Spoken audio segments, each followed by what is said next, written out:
ตังเจริญผู้ดำเนินรายการเสียงธรรมแสงอรุณและรายการอู้จาภาษาธรรมพร้อมไปด้วยต่างท่านครูบาอาจารย์พระสงฆ์องค์สังฆเจ้าภิกษุสามเณรทุกรูปทุกองค์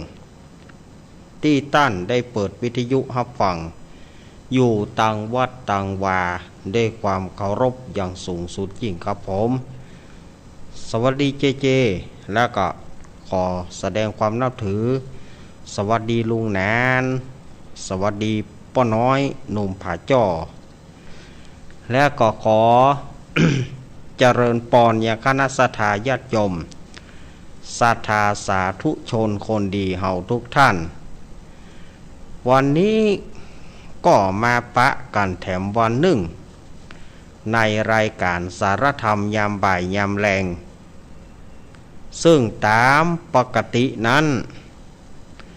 ก็จะเป็นถ้าเป็นวันพัดก็จะเป็นรายการของท่านอาจารย์ท่านพระครูอภิวัฒนวิกรมนะพุธพัดสุขแต่ว่าวันนี้เปิ่นก็ติดศาสนกิจที่ดอยนางเกี้ยวแล้วก็หลวงลุงชัยวัดหรือว่าตู้ลุงยองก็อาพาธอยู่ยังบ่สบายเตื้อ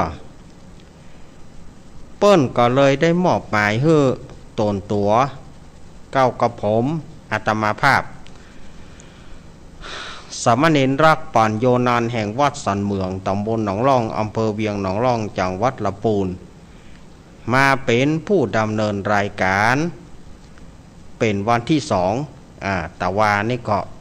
อาตมาภาพก็แตนไปวันหนึ่งวันนี้ก็มาแตนแถมวันหนึ่งเนาะรายการสารธรรมยามบ่ายยามแรงนี้ก็จะมาปะกันตั้งแต่จันทร์ถึงศุกร์ถ้าวันจันทร์อังคารก็จะเป็นหลวงลุงชัยวัดนาคเสโนหรือว่าตุลุงยองวันพุธพัดศุกร์จะเป็นท่านอาจารย์ท่านพระครูอภิวัฒนวิกรมเสาร์อาทิตย์บ่มี เสาร์อาทิตย์บ่มีวันนี้โซนใต้บ่ได้ฟังวันนี้นะโซนใต้เฮาบ่ได้ฟังเพราะว่าโซนใต้เฮาวัดห้วยตองซักสถานีวิทยุห้วยตองซักนั้น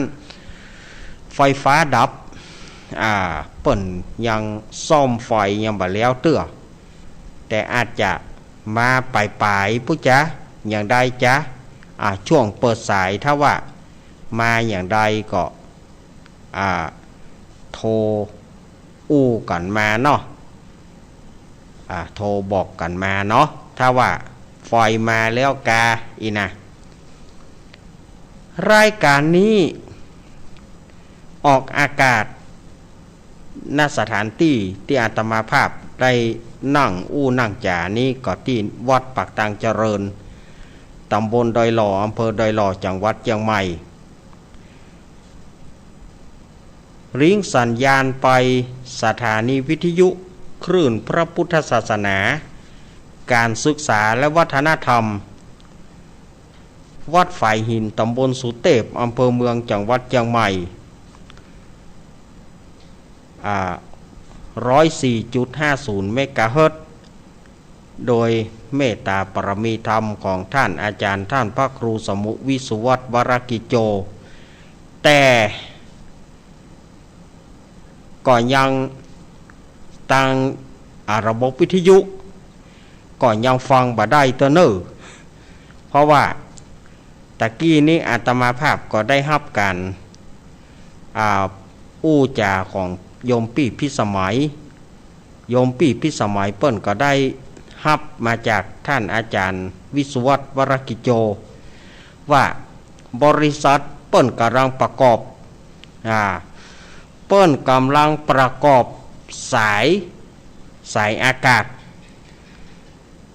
เปิ้นบอกว่าจะเนี่ยให้ดีที่สุดอยากจะกินอาหารอร่อยต้องใจเย็นๆเปิ้นว่าก็รอแถมประมาณอาทิตย์ น่าจะได้นะอันนี้ว่าน่าจะได้ประมาณอาทิตย์หน้าพวกกันเนอะประมาณอาทิตย์หน้า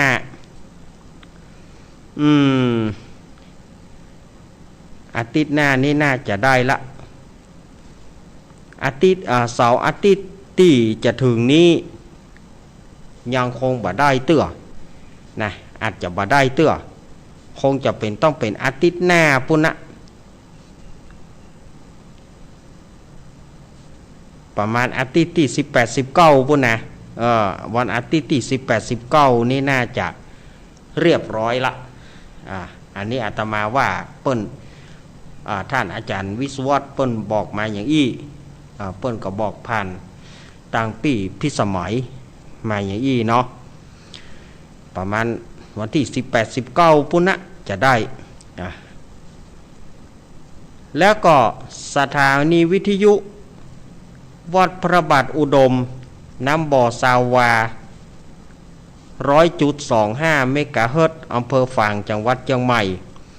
โดยเมตตาปารมีธรรมของพระเดชพระคุณหลวงพ่อสุจิตตานุรักษ์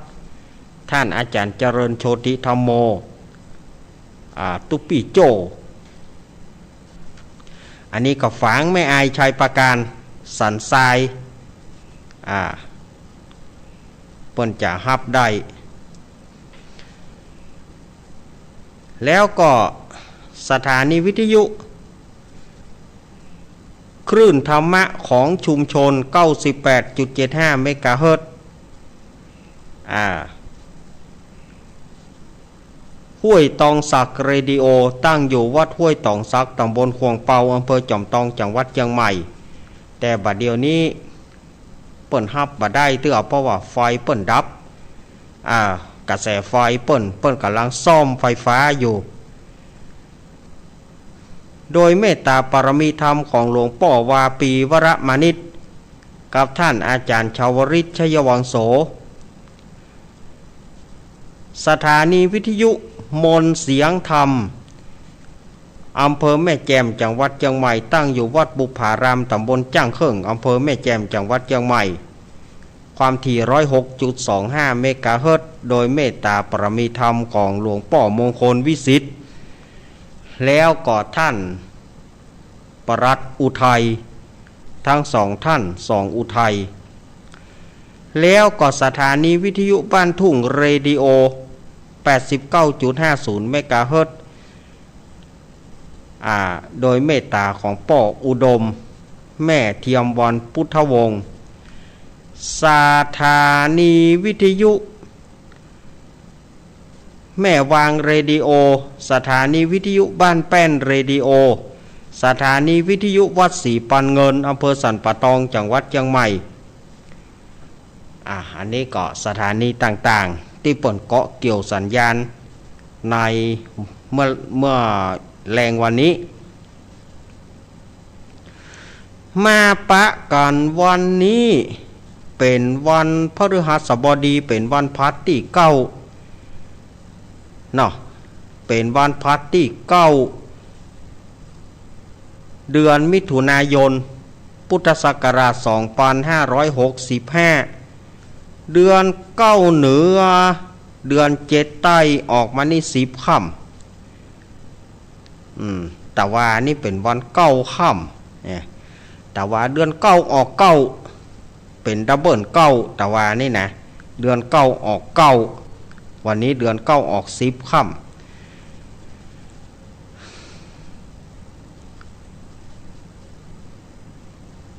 ก็ศรัทธาญาติโยมอย่างที่อาตมาว่า ในช่วงนี้ก็เป็นการฟ้อนป่อบ้านฟ้อนผีมดผีเมงเลี้ยงผีขุนน้ำเลี้ยงป่อบ้านเลี้ยงป่อบ้านเลี้ยงปู่ย่า วันนี้ก็หันเจกับปล่อยปุ่นละตะกี้นะที่บ้านเราเป้าอันนี้ก็เปิ้นเลี้ยงป่อบ้านเปิ้นฟ้อนกันอาตมาโทรไปหาเจก็ได้ยินเสียงน้องๆแน่งๆบอกว่า มีได้ยินเสียงเอิ้นมาเอาจังหวะสามชากะไอ้หรอพ่อพานสิ่งไงจังหวะสามชากะแถมท่านหนึ่งพ่อบ้านแถมท่านหนึ่งบอกว่าเอาชามาเอาจะเอามาโตสี่ไอ้หรอ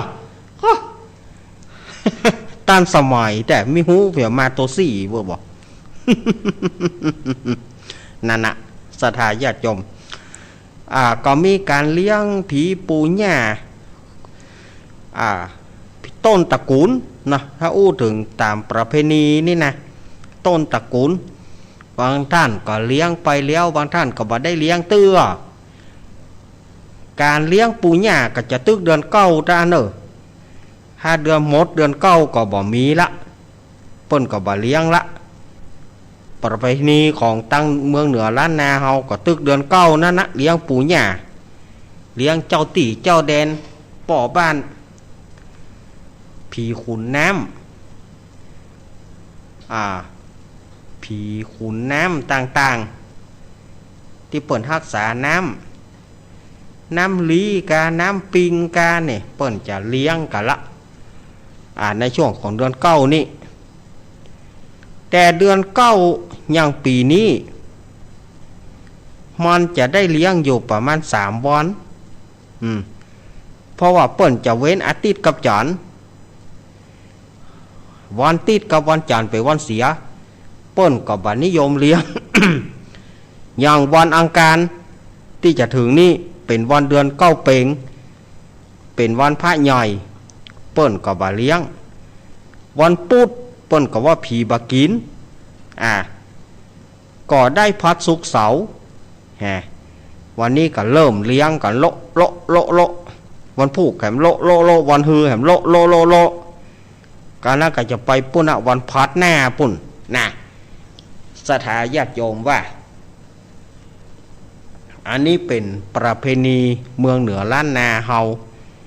ประเพณีตั้งวัดตั้งวาเฮาก็มีนักมีหนา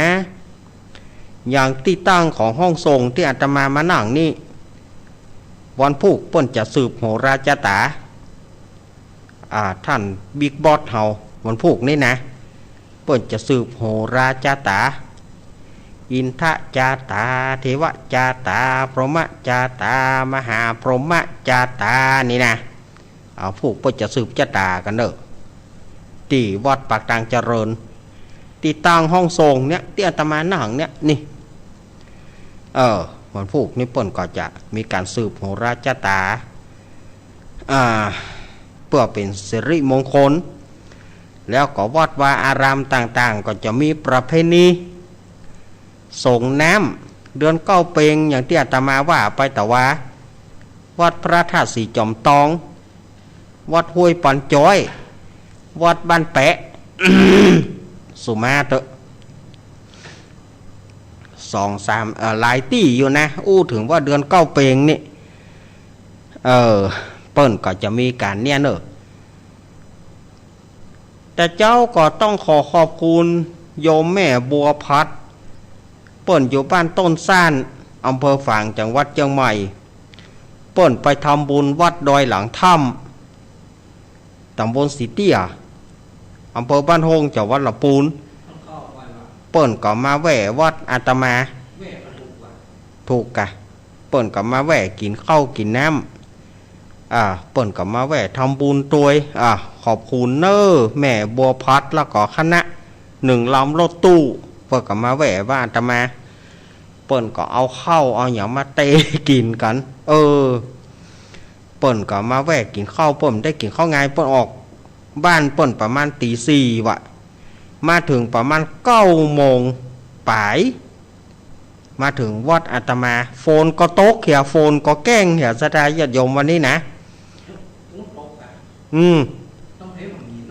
โฟนก็ตกตั้งแต่เมื่อเจ้าอาตมาบ่ได้กุมบาตรสักคำรู้ว่าจะไปกุมบาตรอาตมาลุกมาตี 4ปลายตี 5เกิงอาตมาเปิดประตูอ้อยสุยยังอยู่ข้างนี่โฟนยังได้เนี่ยอ้อยสุย6 โมงมาละแซะ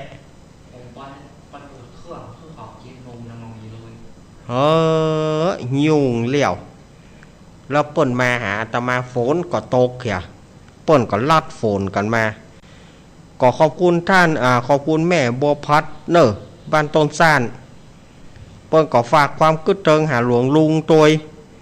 ขอให้หลวงลุงหายจากอาพาธหายจาก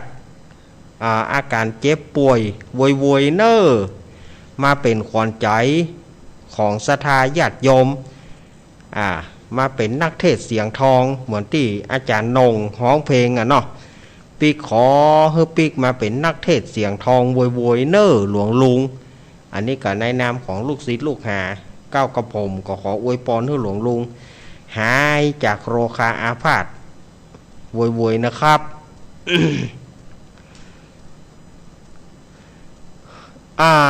แต่ว่าเมื่อค่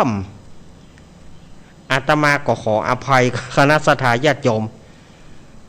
ท่านบิ๊กบอสเปิ้นบอกว่าหลวงลุงบ่สบายอาตมาก็บ่ฮู้ว่า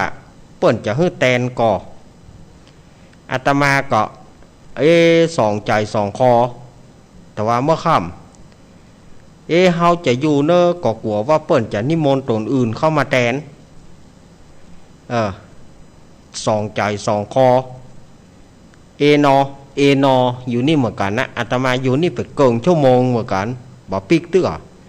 เอนออยู่เหมือนกันแล้วก็เจก็ไปต่อใส่เครื่องที่เพื่อจะฟ้อนป้อบ้านตัวแล้วก็อาตมาก็เอนอเปิ้นบอกว่าได้ถ้าเปิ้นบอกว่าลวดเลยเนอะเมื่อคืนบื้นนะเมื่อค่ำเมื่อนั้นลวดแถมชั่วโมงเกิงนี่ถ้าว่าเปิ้นว่าอย่างอี้เนี่ยอาตมาก็จะอยู่เปิ้นบอกว่าอย่าเพียงแต่เปิ้นบอกว่าอันตุลุงบ่สบายแล้วเปิ้นบอกว่าตัวลวดแตนกำเนอเฮียเปิ้นบ่ได้บอกให้อาตมาอย่างอี้พอเปิ้นบ่ได้บอกอาตมาก็เอนอเมื่อดีกว่าเว้ย พอมาถึงวัดปุ๊บท่านบิ๊กบอสโทรไปอยู่ห้านอยู่กะมาละปีกละก็ไฟยะแตนตุลุงผมบ่ฮู้นี่นะ ดีนะเปิ้นก็เลยนิมนต์ท่านอาจารย์ท่านมหาสมชาติชาตะปัญโยซึ่งตอนนั้นเปิ้นตะวานี่เปิ้นมีที่ดอยนางเกี้ยวท่านอาจารย์มหาสมชาติก็เลยแตนไปแถมชั่วโมงเกิงแต่ว่านี่นะถ้าเปิ้นบอกว่าลวดอาตมาก็ลวดนะเปิ้นบอกว่าได้เพราะว่า 3-5 เนอะ3 โมงถึง 5 โมงเนอะอาตมาก็มาอยู่นี่เหมือนกันนะอาตมาก็บ่ใจน้ำได้น้ำปิกเด้อนะเอนออย่างใดจ้าคันเฮาจะมานั่งจัดไก่ว่าเฮาถือวิสาสะเหมาะไผบอกเฮ้อมันอย่างใดก็บ่ดีอาตมาก็เอนอนั่นนะก็เลยเมื่อเหีย ถ้าเปิ้นบอกว่าเปิ้นบอกแต่เก่าว่าลวดเนี่ยเนอะลวดต่อไป3 ชั่วโมงเกิงอาตมาก็มันโล่งใจถ้าเปิ้นบอกอย่างอี้ถ้าเปิ้นบ่เปิดทางเนี่ยเฮาก็เอนอบ่ได้เนาะฝอยไปนักแต่วันนี้แต่ วันนี้ฝอยไปนักหน่อยก็เนี่ยใดมันเนาะถึงกินถึงตาลก็เลยลวดไปศรัทธาญาติโยมการงานก็จะมากันติ๊กการงานประเพณีต่างๆจากอย่างก็จากบ้านห้วยจอมตองจากบ้านแปะแล้วก็จะมาหานี่หำละเนอะดอยหล่อน้ำบ่อหลวงนะดอยหล่อวัดน้ำบ่อหลวงวัดพระนอนม่อนจ้างวัดหลวงสีเตี้ยนี่สมัยก่อนเนี่ยอาตมาเขานี่ได้วัดดอยหล่อเนี่ยแกท่านก็วัดดอยหล่อนะวัดดอยหล่อหลวงพ่อจิตอนารโยหลวงพ่อวัดดอยหล่อนี่พอเรียบร้อยจากบ้านห้วยแล้วก็จากบ้านห้วยจอมตองแล้วก็จะเข้ามาเนี่ยวัดดอยหล่อวัดพระนอนม่อนจ้าง วัดน้ำบ่อหลวงวัดสีเตี้ยอาตมาเขานี่ไปกูเตือนี่นะได้0 ตวงก็ไปก็ได้0 ตวงอะอาตมาไปไก่ก่อนไปพระนอนม่อนจ้างจากพระนอนม่อนจ้างขึ้นมาเหนือวัดดอยหล่อปดปีนั่นตะไคร่ก้อนข้าวตอนเห็นดอยหล่อสถาญาติโยมปีมีหั่นปีเนื้ออาตมาไปพระนอนม่อนจ้างแล้วจะขึ้นมาดอยหล่อปรากฏว่ามาถึงไอ้ปัจจาที่ห้วยอ้อ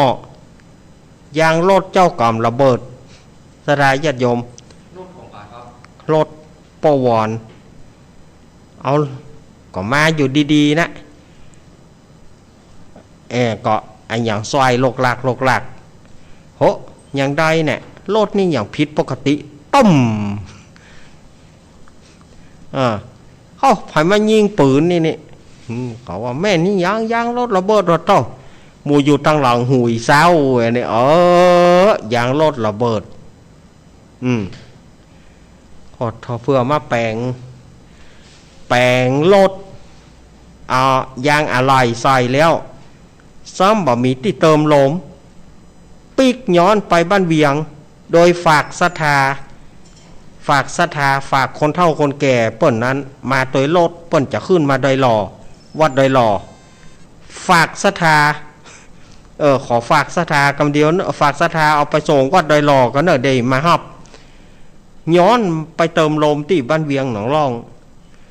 ปีกมาฮับศรัทธาอดโทวิทย์โท11:50มาถึงที่ดอยหล่อวัดดอยหล่อปดทบป้นถวายเพล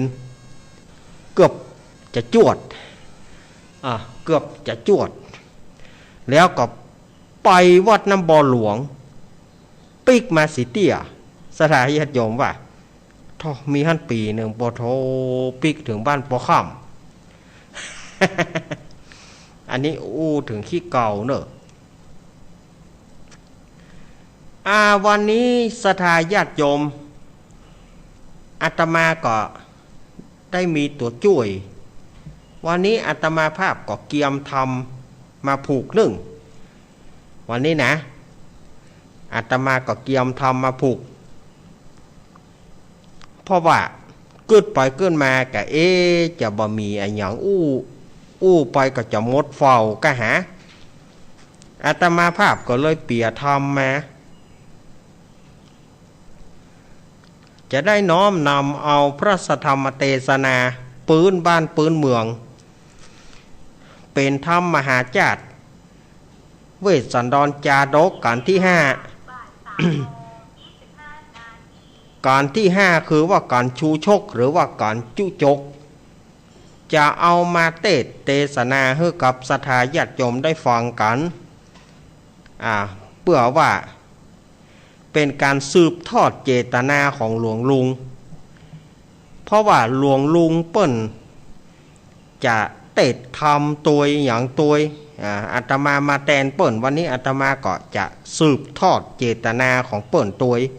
โดยการนำเอาพระธรรมเทศนามา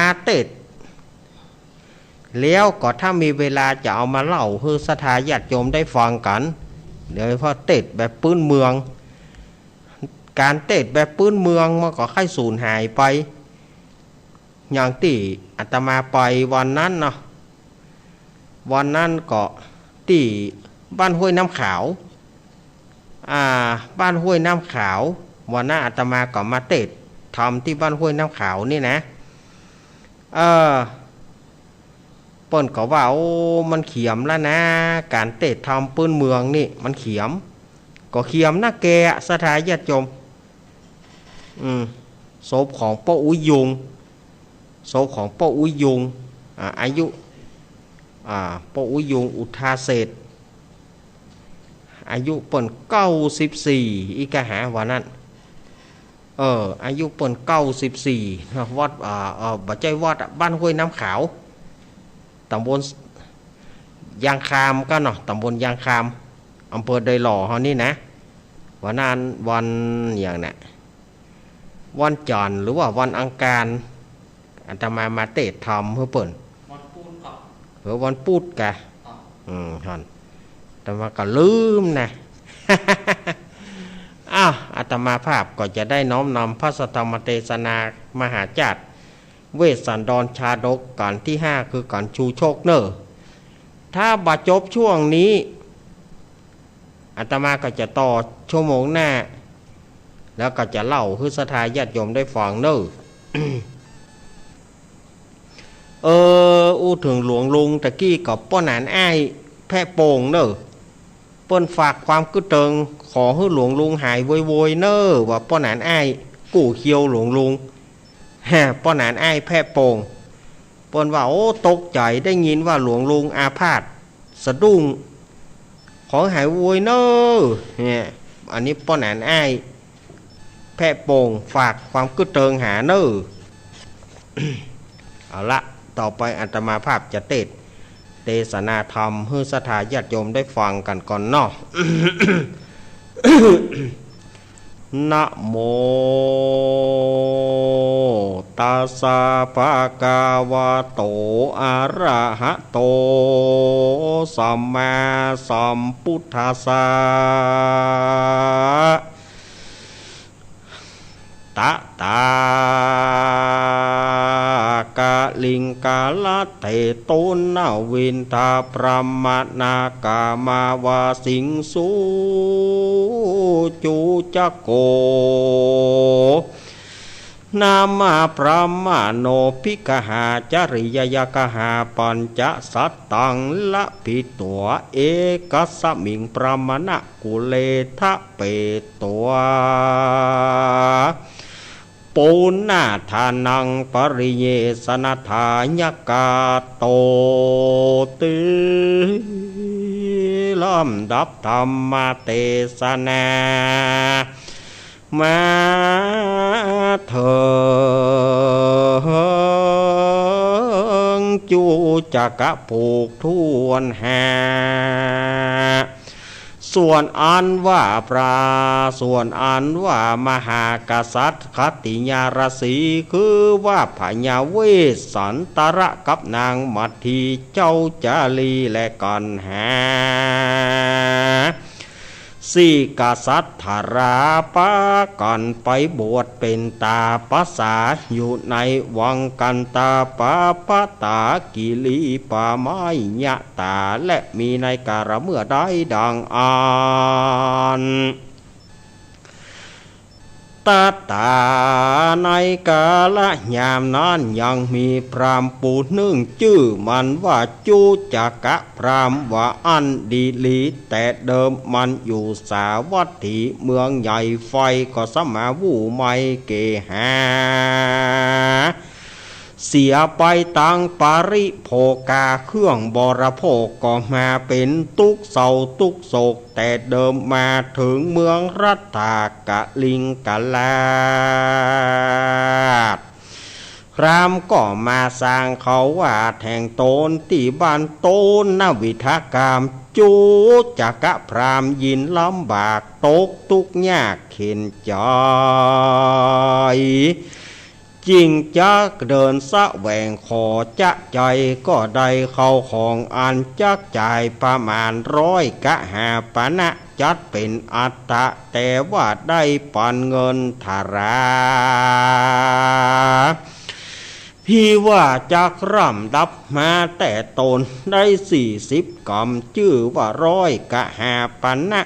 เฮือนแห่งพรามนั้นก็ซ้ำมาว่ามี4 เสามันก็ซ้ำเอาไม้เป่าหนุ่มมาแปลงอย่าย่องอย่าแย่งแม้นว่าหมาคืนแกว่งห่างก็ไวกันว่าเมียวไอบ่ได้ก็เฟือนก็จ้อยจักหาตีไว้ยังถงคำก็บ่ได้จักเอาไว้บนหัวก็มากลัวเป็นจ้องจักเอาไว้หน้าปองก็กลัวโจรมารักโจกมันจริงปกเอาคำไปเสาะไซนำไปฝากไว้กับข้ากุลขี้ไร่บ่มีสางเท่าหวังใจไฟหอยอย่างนางสาวน้อยจริงริงอันเป็นลูกยิงผู้ร้าย การมันฝากไว้แล้วเล่าก็จักมาถาการว่ามันฝากไปแล้วก็หนีไปขอแถมเล่าก็จักมาถามหาของเก่าตนนะหนีไปเมินสาร่ำพร่ำว่าได้หลายปีหนีไปเมินหลายกว่าเขาก็ซ้ำว่ามันเมื่อมอนจิ้งไข่ทงทอนเอาคำออกใจเท่าใส่ไร่ป้อยขึ้นแม่ยะถามหาจะจดจะจัดป่านดังจักตืดญาติเตเอาแหละนาเมื่อนั้นข้ากูลพรามถอยไร่บ่มีสั่งใจกะนี่คำพรามเต้าว่ามีลูกยิงงามจ้าจ้อนชื่อว่านางเนื้ออ่อนอามิตตาจริงจัดด่าขายกว่าเป็นกะนี่คำพรามไปหั่นแหละนาโจจักโกเมื่อนานส่วนอันว่าโจจักะพรามจริงเร่ารมนางหน่อยนางหน่อน้อยอามิตตาว่าดูราเจ้าอามิตตาเฮ้ยคนลาวปู่จักเอาเจ้าไปแตนตัวขานางเตี้ยงว่าจักใดแตนขวดกูจ้องปู่จะย่องเอาเจ้าไว้เป็นหลานนางอามิตาตาก็เยาว่าจักเป็นดังอันจริงขานกอมไปว่าดีทาราปู่เฮยเมื่อนานจูจักกะพรามจริงเอานางงามหน่อน้อยเมื่ออิงอ้อยไว้ใจสอยอยู่เฮือนมันกันว่านางเมื่อรอดแล้วเยาว่านางแก้วอยู่บ่เกยมันก็มาเนี่ยโจมเจยจ้าต่อว่าดูการานางรูปหล่อฮักปานใจเจ้ามักให้ได้เครื่องประดับอันใดปู่ก็จักเหอกูปี้ก็จักคือสร้างหรือว่าจักมักต่อตั้งใส่คำซอยใส่ปลายแขนหรือว่าเจ้ามักแหวนกู้นิ้วหรือว่าเจ้ามักเสื้อซิ่วไหมคำหรือว่าเจ้ามักจำปาเตศหรือว่าเจ้ามักจุมปูวิเศษกับภาษาเปาเตศทรงจงการหรือว่านางมักสิ้นต่ำรงตาใหญ่กูปี้ก็จะหาได้จุอันแล้วก็มาตั้งนางไว้เป็นลานเท่าละลานลื่นเลนยับบีบเน้นเป็นเมียเท่าตาเพรียเจยจุ่มได้เมียหนุ่มตกสะหันแลนานางอามิตาตาก็ประกอบไปโดยวัดปฏิบัติมั่นรับเด็กลูกเจ้าปั้มเรือนผัวเทาจุวันยามสวนว่าพรามตั้งหลายฝูงอันเป็นสามิกาหานนางอามิตตาหนุ่มเนาปั้มเรือนผัวเทาตุกข้ามเจ้านอแรงไงเขาเสียได้อยู่บ่ได้จริงไปอยู่ที่ไกลด่าเมียเขาว่าดูรานางเราดังรือมาพามาดบ่อุปถากรักษายังตู่ข้าตั้งหลายตุกข้ามเจ้าบ่เหมือนนางอมิตตาหนุ่มเนาปั้มเรือนผัวเท่าชื่อว่าจูจักะพรามนั้นจ้าเมื่อนั้นนางตั้งหลายก็มาเจียนจาก่อนว่าดู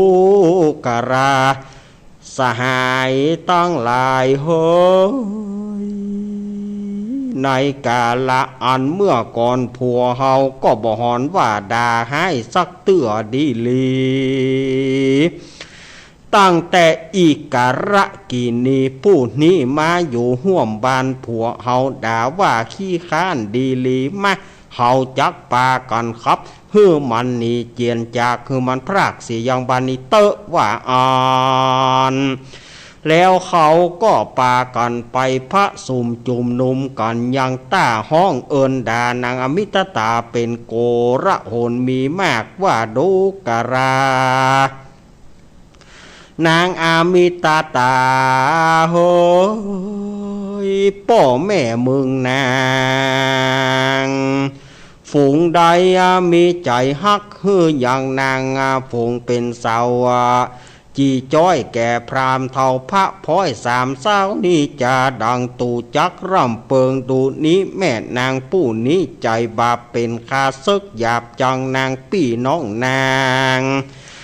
ตั้งหมู่รอยว่าเขาไปสู่ที่สังงัดมาว่ากำราหัดน้อยใหญ่จริงปดไปฮือบึงนางแก่พรามตาฟ้างปู่เท่าแม่จึงได้พรามเท่าเป็นผัวดังหรือจักสมตัวนางเนาได้ผัวเท่าสำปูปูนมางเม้นสาบสางดังแห้งนาเม้นสาบสางดังแห้งหนังเหี่ยวแห้งยักยุนรอยว่านางได้กัดตำบุญใจเสาแม่จึงได้ผัวเท่ากอดเจ็บกายนางแหนมไปกันใจตายถ้าเกิดยังแควนพาเสดกว่าชีวิตนี้ดีลีดูกะรานางอมิตาตาโหยป่อแม่มึงนางร้อยว่าหาผัวฮื้อมึงนางบ่ใดจริงเอามึงนางใจกะนี่คำพรามชะรมนางงามจะร่อนนะเนื้อเกลียงอ่อนเอวบางดังรือนางป้อยบ่หาผัวหนุ่มนาวดังรือมาเอาพรามเท่าพระพ้อยหัวสันงันเม้นขี้ฟันและขี้เขียวเท่าปากเปี้ยวกอดคอนอนดังเรือนางป้อยบ่หาผัวหนุ่มนาวดังเรือจงมาเอาผัวเท่าแม่จึงได้พรามเท่าเป็นผัวบ่สมตัวพิษเผาเขี้ยววู่ว่าวรังโกเป็นตุกโขตัวนางแต่นอเท่าซัมป้อกุมโจมเท่านางโงเท่านานมนางงามจ้าจ้อนเนื้อเกลียงอ่อนแอวบางดังเรือนางป้อยบ่หาผัวหนุ่มน้อยดังหรือมาเอาพรามเท่าพระพ้อยหัวสันงานเม้นขี้ฟันและขี้เขียวเท่าปากเบี้ยวกอดคอนอนดังเรือนั่นจ้าหรือว่านางได้ปู่จ่าไฟหรือว่านางได้ปู่จ่าไฟในวันเดือนแหมเก้าค่ำพร่ำว่าเป็นวันพุธบ่ดีว่าอ่านหรือว่านางได้ปู่จ่าเคาะเดือนปีบ่จอบจังไรครอบคืนมานางนี่นะแก่นให้เอามึงนางใจกะนี่คำพรามพระกาเนึงร้อยว่านางได้ด่ากำติเตียนยังสมณะจีพรามโตนได้บวชโตนได้สวดได้เฮียนโตนได้บวชสร้างพระหนวดด้วยศรัทธานางนี้นะแก่นให้รอยว่าใดด่ากำให้ว่าบอดีกรรมวิบากมีสนอมตอบควบค่อยสมนางนั้นจ้าดูรานางอามิตาตาเฮ้ยอ่านว่างูปิดปานแสนตัวมาตอดปอตานตอดตัวตายปิดตั้งหลายเจ็บปวดก็บ่เต้าหนวดปู่เท่าแต่งนางแก่นปูนมางาในโลกปูนไข่ให้ว่าโวกต่างนางแน่แต่นอ ภาการนึ่งรอยว่าหอกคมบางแตงแผ่วรอยรอดก็บ่เต้าพรามเท่ากอดตีเดียวยาเมื่อพรามเท่าเกียวก็กอดแขนซ้ายสอดคอนางแก่นปูนมางในโลกบนไข่ให้ว่าโวกต่างนางแก่นปูนมางปูนนายปูพรามไม้มายาขี่ยาอันเยาะหยอกเล่นยับบีบเน้นตีนมือ จ่าตือพระพ้อยกำตาลร้อยปูนไข้หัวกับตังโดยผัวเท่าแก่ย้อนจักมีสุขแต่ตีตังใดยิงตังหลายแม่นมีตุกเต้าฟ้ากันว่าใดหันนาผัวหนุ่มใจก็มาจุ่มเจยบานป่านดังนางผู้มีชะโรมหูบโฉมงามจื่นจ้อยเป็นที่ไฟห้อยใจแห่งใจลางพ่องพ่อจนลืมกินง่ายหายอยากเขาเพราะได้หันหูบเจ้าหากเปิงจอยรางพ่องเลือกตาไปเบืองคางตาลวดข้างลืมลับ เพราะว่าได้หันรูปเจ้าหากเปิงใจดังเรือนางป้อยบ่หาผัวหนุ่มน้อยไว้อิงอ้อยสงวนใจยิงตังหลายฝงเป็นสาวส่ำเจ้าไผ่บ่หอนเอาผัวเท่าสะเมอดังเจ้าขิงบางห้างและบ่าวตังหลายจักด่านางตุกคำเจ้าว่านางเอาผัวเท่าไว้เป็นเจ้าดังรือดีนางจุงนีคืนเฮือนแห่งเจ้าจักไปสนุกสนานกับผัวเท่าดังรือนั้นจ้า สุมาเตอะนางพรามณีตองลายเขาก็ปากันลุ่มด่ากำหายว่านางอมิตตานางบ่สมถะอยู่ได้นางจิงอารมรำหายติ้วหายรีบมาเฮือนจูจักะพรามก็มาเจือนตาพอหันเมียรักร้องให้ล่อมาหาอดเวตานาบ่ใดจึงไปอยู่ที่ไกลจะถามว่าดูราชนางงามน้องปี้เจ้าไปได้ยินกำแสบไม่แต่ที่ตังใดเป็นสารได้จริงร้องไห้หนีมานี้รอยว่านางไปโจกกวงไม้แต่นหายไล่คบมือหรือว่านางไปโจกกวงไม้สร้างอันใหญ่แต่นจีใจไล่คบมือหรือว่านางไปโจกกวงไม้ดูแมงปู้นั้นไล่คบมือนางหรือว่านางไปโจกกวงไม้สร้างงูจ่องอ่างสร้างร่างขึ้นง่าไม้คบปากคนมาพัดจนตานตอดมาเกี่ยวกอดตีนมือหรือว่าเจ้ากูไปเขาทำงูเหลื่อมดำเห่าหอมอันมีตัวยาวการป้องตังน้อยเงือกและหลานงูมาจูรู้ไล่ตอนเจ้าแม่อ่อนคิงบางนางจอมพาอีลุงเฮยพี่ว่าบ่มีดังที่ว่ามานี้ร้อยว่าอีผีพายอีข้าเหือนวายตายตั้งเผาเขามูนีมาด่าต้านเล่าเมียกูเพราะเขาหันเมียกูงามหนุ่มเนาเขาปากันไปด่าเยาะยายด่าเมียกูและกาดังกูจากร่ำเปิงดูนี้ร้อยว่าอีจีรีปักจังว่าให้หาคุมกอมบ่อันก็อีตาดำปากกวางผัวมันเลิกร่างรายตีบ่อันก็อีสีผู้มักจูมันจังหูญาแฝดหลวงหลายบ่อันก็อีผีพรายแม่ก้าเมียงตีนกำเกี้ยงดังพงเลียบ่อันก็อีตาเพรียเมียพรามใส่โป้งแข้งใหญ่ตากวงบ่อันก็อีหยวงเมียพรามตาเหลือกบ่อันก็อีซากเลือกนมยานบ่อันก็อีปากหวานใจเกียดให้ล้นเพจเหลือพีบ่อันก็อีมีเมียพรามน้องเก้าผมมันใส่จ้องคุยลุยลายบ่อันก็อีผีพรายเมียพรามนี่เก้าผมมันคุยดังคนแปะบ่อันก็อีสปะเจ๊หนังเจ๊แม่ก้ามากอกจังปากหายปอกเปียงผีโอ้จื่อมันแต่ บ่อันก็อีจิกลิกแม่กาห้าใจเกียดกาปากแข็งจางบ่อันก็อีคำบางผัวมันขี้ค้านเขาว่าต้านปอแควนบ่อันก็อีกุลวาตาเหลือกบ่อันก็อีสัปปะแจ๊กสมก้างกันมันย้ายย่างทางทะขา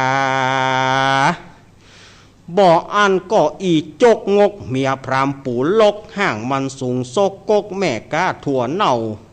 ให้กว่าเก่าปลาฮื้อเสียปากให้กว่าเก่าปลาฮื้อเสียบ่อันก็อีตาเพรียปากเปียเขาก็ปากันห้องเรียกเมียกูไปยังตาทาดักด่าเจ้าแม่งามกูบ่อันก็อีนางเบือนผู้บ่งามสากกากเป็นขี้ขากตังตัวอย่างส่วนสัวหัวไปตังนาเขาก็ปากันไปเยาะใหญ่ด่าเมียกูและเดบ่อันก็อีหัวหยองมันจ้างมาไข่นางปองกับเขาแคบจ่าสมแสบหัวใจด่าร่ำไรจ่าเสียดทื่อเมียงามร้องให้เกียรตินี่มานางจุ่งไข่มาฮื้อทวนจุอันแดเตอเมื่อนั้นนางอามิตาตาจิงไขขี่ยาบอกกล่าวฮื้อพรามหูข่าวตามไรว่าดูการาพรามเท่าเฮยพรามเท่าเฮยอันว่าเมียพรามเท่าหนุ่มหลวงหลายมีเต็มดอนใส่กับห่มไม้กูก็บ่หูจื้อเขาได้จุโคนเต้าว่ากูจักบอกจุ่มเขาอยู่ไกลอันกูหากได้หันมาผู้หนึ่งนั่นนาดำสูงตาฟู่เกาผมหลูบลู่เหือหลังมายืนอยู่ข้างน้ำบอบกันมันซัดตาหล่อจังกูผู้หนึ่งนั้นข่าวสู่บูดังเมียวหนังเนี่ยนาดังเมายาหูกางกาบังสันหน่อยมันจังมาอวยกำสหาวผู้หนึ่งนั้นหาตางข่าวบ่มีสักหยาดดำล้วนขนาดเปียงกาเข้าเต้ามืนตาอยู่มะม่านว่ามึงมาอยู่บ้านตูสองผู้หนึ่งนั้นนามายืนอยู่ข้างน้ำตาเน็บดอกขาเมาเหล้าดังเสียวปากเสียงเหลวปาแป๊บปูนดีแสบหัวใจผู้หนึ่งนั้นยับปาดสบายเน็บดอกคำเตอตามันเลอเขียวมันเข่าหูดังยาวกิ้วโกงมันมาจากยอส่งลายกำปากของมันยะสากกสาก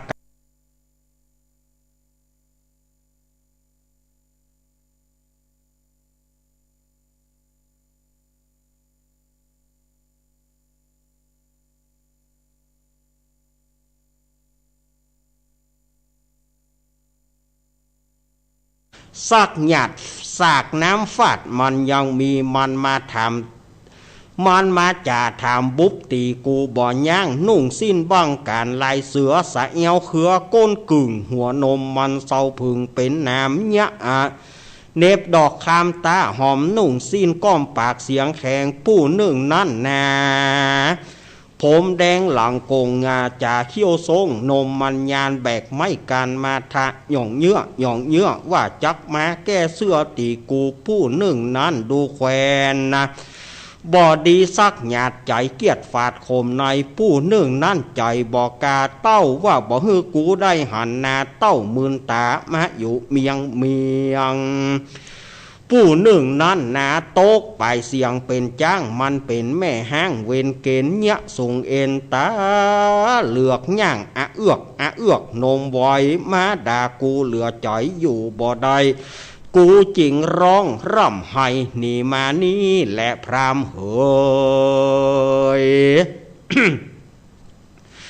เมื่อนั้นจูจักะพรามได้ยินกำนางอมิตตามากล่าวใจห้อนพระเผาปานไฟว่าหายยะใหญ่ยะหยอกกำนี้นอก็หากว่าจักมาเป็นกรรมอันใหญ่กูจักใดไตติดดูกูจักไปจูฮื้อเถิงจ่าบานกูจักไปขึ้นกว้านฮื้อจ่าเมืองฟอง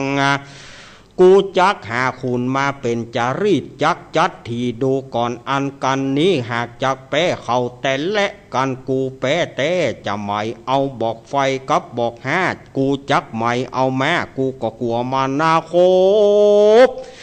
เหตุกูบ่จบด้วยเจิงขี่กู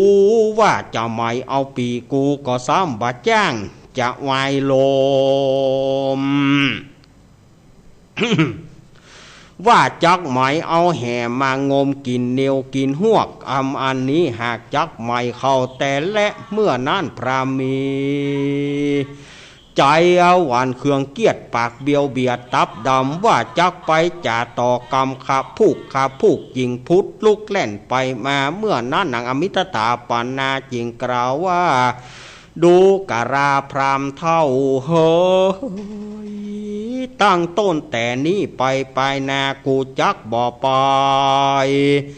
ตักน้ำยังตาติ้วให้กว่ามาเหือนเหตุว่าเมียพรามมาเบือนลุมด่ามาว่ากำสหาวว่ากูยังเป็นสาวเจียงามาหนุ่มเนาป้อยมาเป็นเมียพรามเท่าหลังโกและนาเอาตีก่อนเนาะเดี๋ยวเอาไว้ช่วงหน้าก็มาต่อยังบ่จบกันนะปุดโทดูสาธาญาติโยมหันทางไลฟ์สดก็ดูอันนี้อาตมาเตดได้บังเกิง เตดได้บังเกิงโอ้อันนี้ต้นฉบับเดิมเนอะฉบับไผ่แจ้เหี่ยวแดงนะสาธาญาติโยมเหยป้อน้อยป้อหนานฉบับไผ่แจ้เหี่ยวแดงเนอะอาตมาเอามาเตดวันนี้ ว่าจะจบก่อนนี่ถ้าจะบัดจบแน่ถ้าวันใดว่างอาตมาจะมาเตดลืมดีกว่าแต่ว่าเดี๋ยวชั่วโมงหน้าอาตมาก็จะเตดต่อไปแถมได้ตาใดก็ตาอ่านนะเนาะย่าเสี่ยงก็มาอิ่มเพราะว่าไอ้อย่างก็มันค่อนข้างจะยาวถ้าว่าบัดจบในวันนี้เดี๋ยววันหน้าวันใดที่เปิ้นว่างเปิ้นห้องอาตมาว่ามากำเนิดอาตมาก็จะมาเตะต่อให้มันจบ เนาะอาตมาหยอบย้างไว้เพียงแต่อีกกันเนอะกำเดียวชั่วโมงหน้าปะก่อนใหม่อาตมาขอยืดเส้นยืดสายเตียวไปเตียวมาแต่นี่กำเดียวทำธุระส่วนตัวกำเดียวก็เดียวก็มาปะก่อนใหม่ช่วงนี้ขอเจริญปอน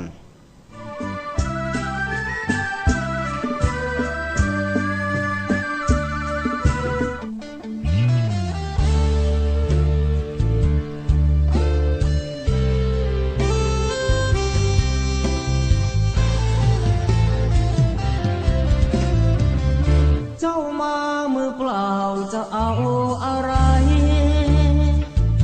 เมื่อตอนเจ้าไปเจ้าก็ไปมือเปล่าเช่นกันชื่อเสียงหยดลาบหากเอาไปไม่ได้สักอันแล้วใหญ่ยื้อแย่งแข่งขันก็ป่วยกันฆ่าฟันตัดรอเงินทองตามส่งแค่โรงพยาบาลญาติมิตรวงวานลูกหลานส่งแค่เชิงตะกอนจะมีใครเล่าอยู่กับเรานอนเฝ้ากองฟอนวางดอกไม้จันทร์แล้วจรกลับไปนอนบ้านใครบ้านมันใหญ่ขับฟ้า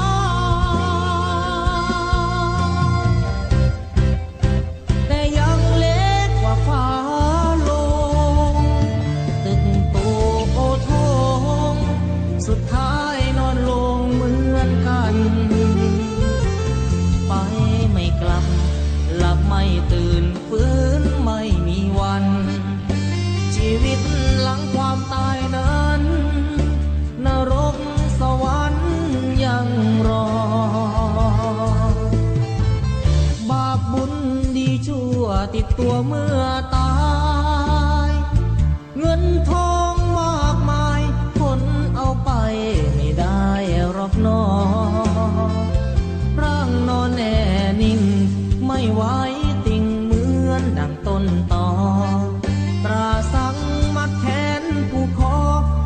ไหม้หงิกงอเป็นเท่าวีพง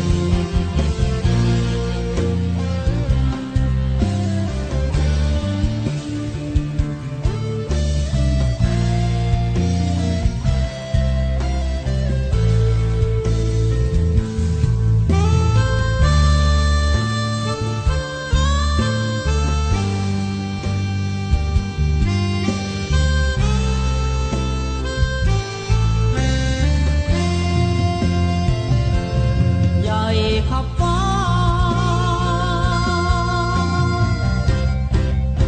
แต่ยังเล็กกว่าฟ้าลงตึงโตโอทงสุดท้ายนอนลงเหมือนกันไปไม่กลับหลับไม่ตื่นฟื้นไม่มีวัน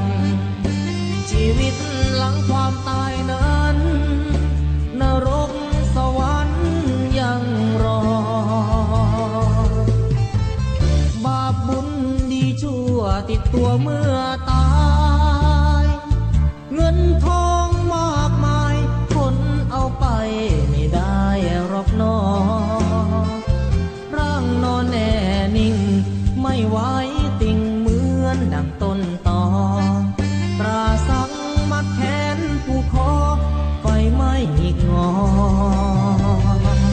เป็นเท่าหุยพง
เอาละ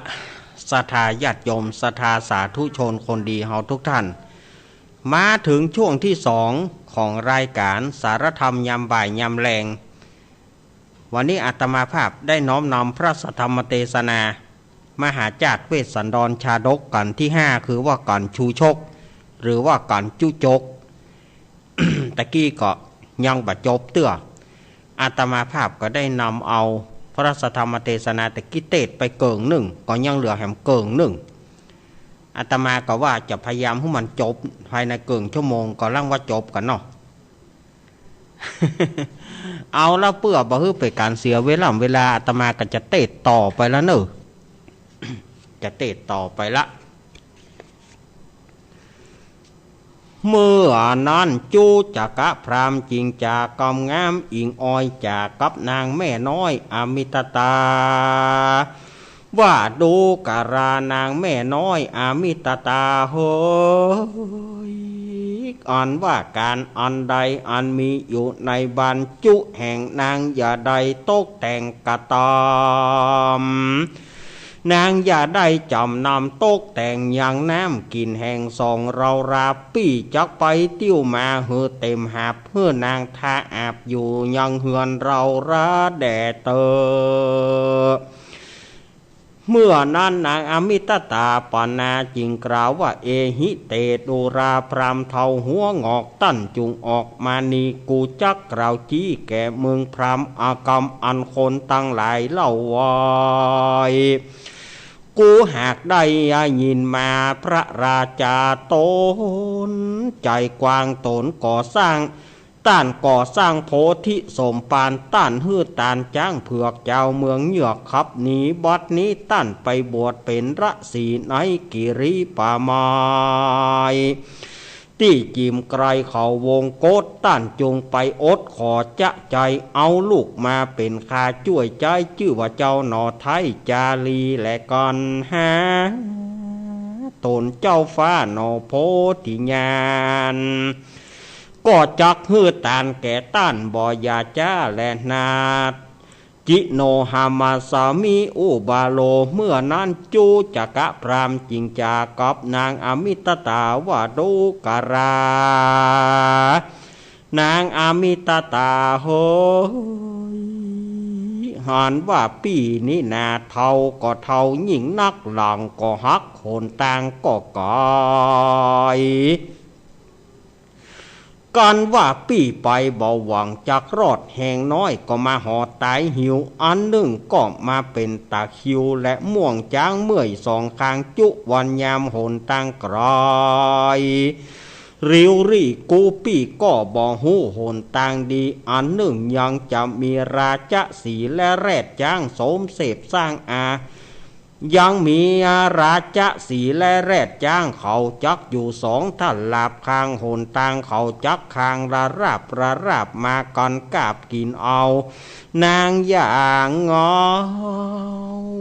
อย่าเกียด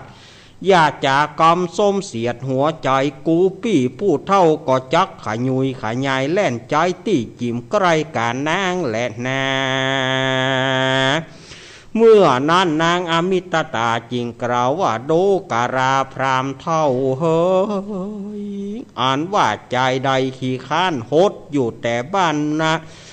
บ่อตันเข้าส่งความถึงสันนำลบเลิศฟอนฟาดอันว่าใจผู้นั้นขี้ข้านพระหนีมึงพรามบ่ดีจัดขี้ข้านหดอยู่แต่บ้านในเฮื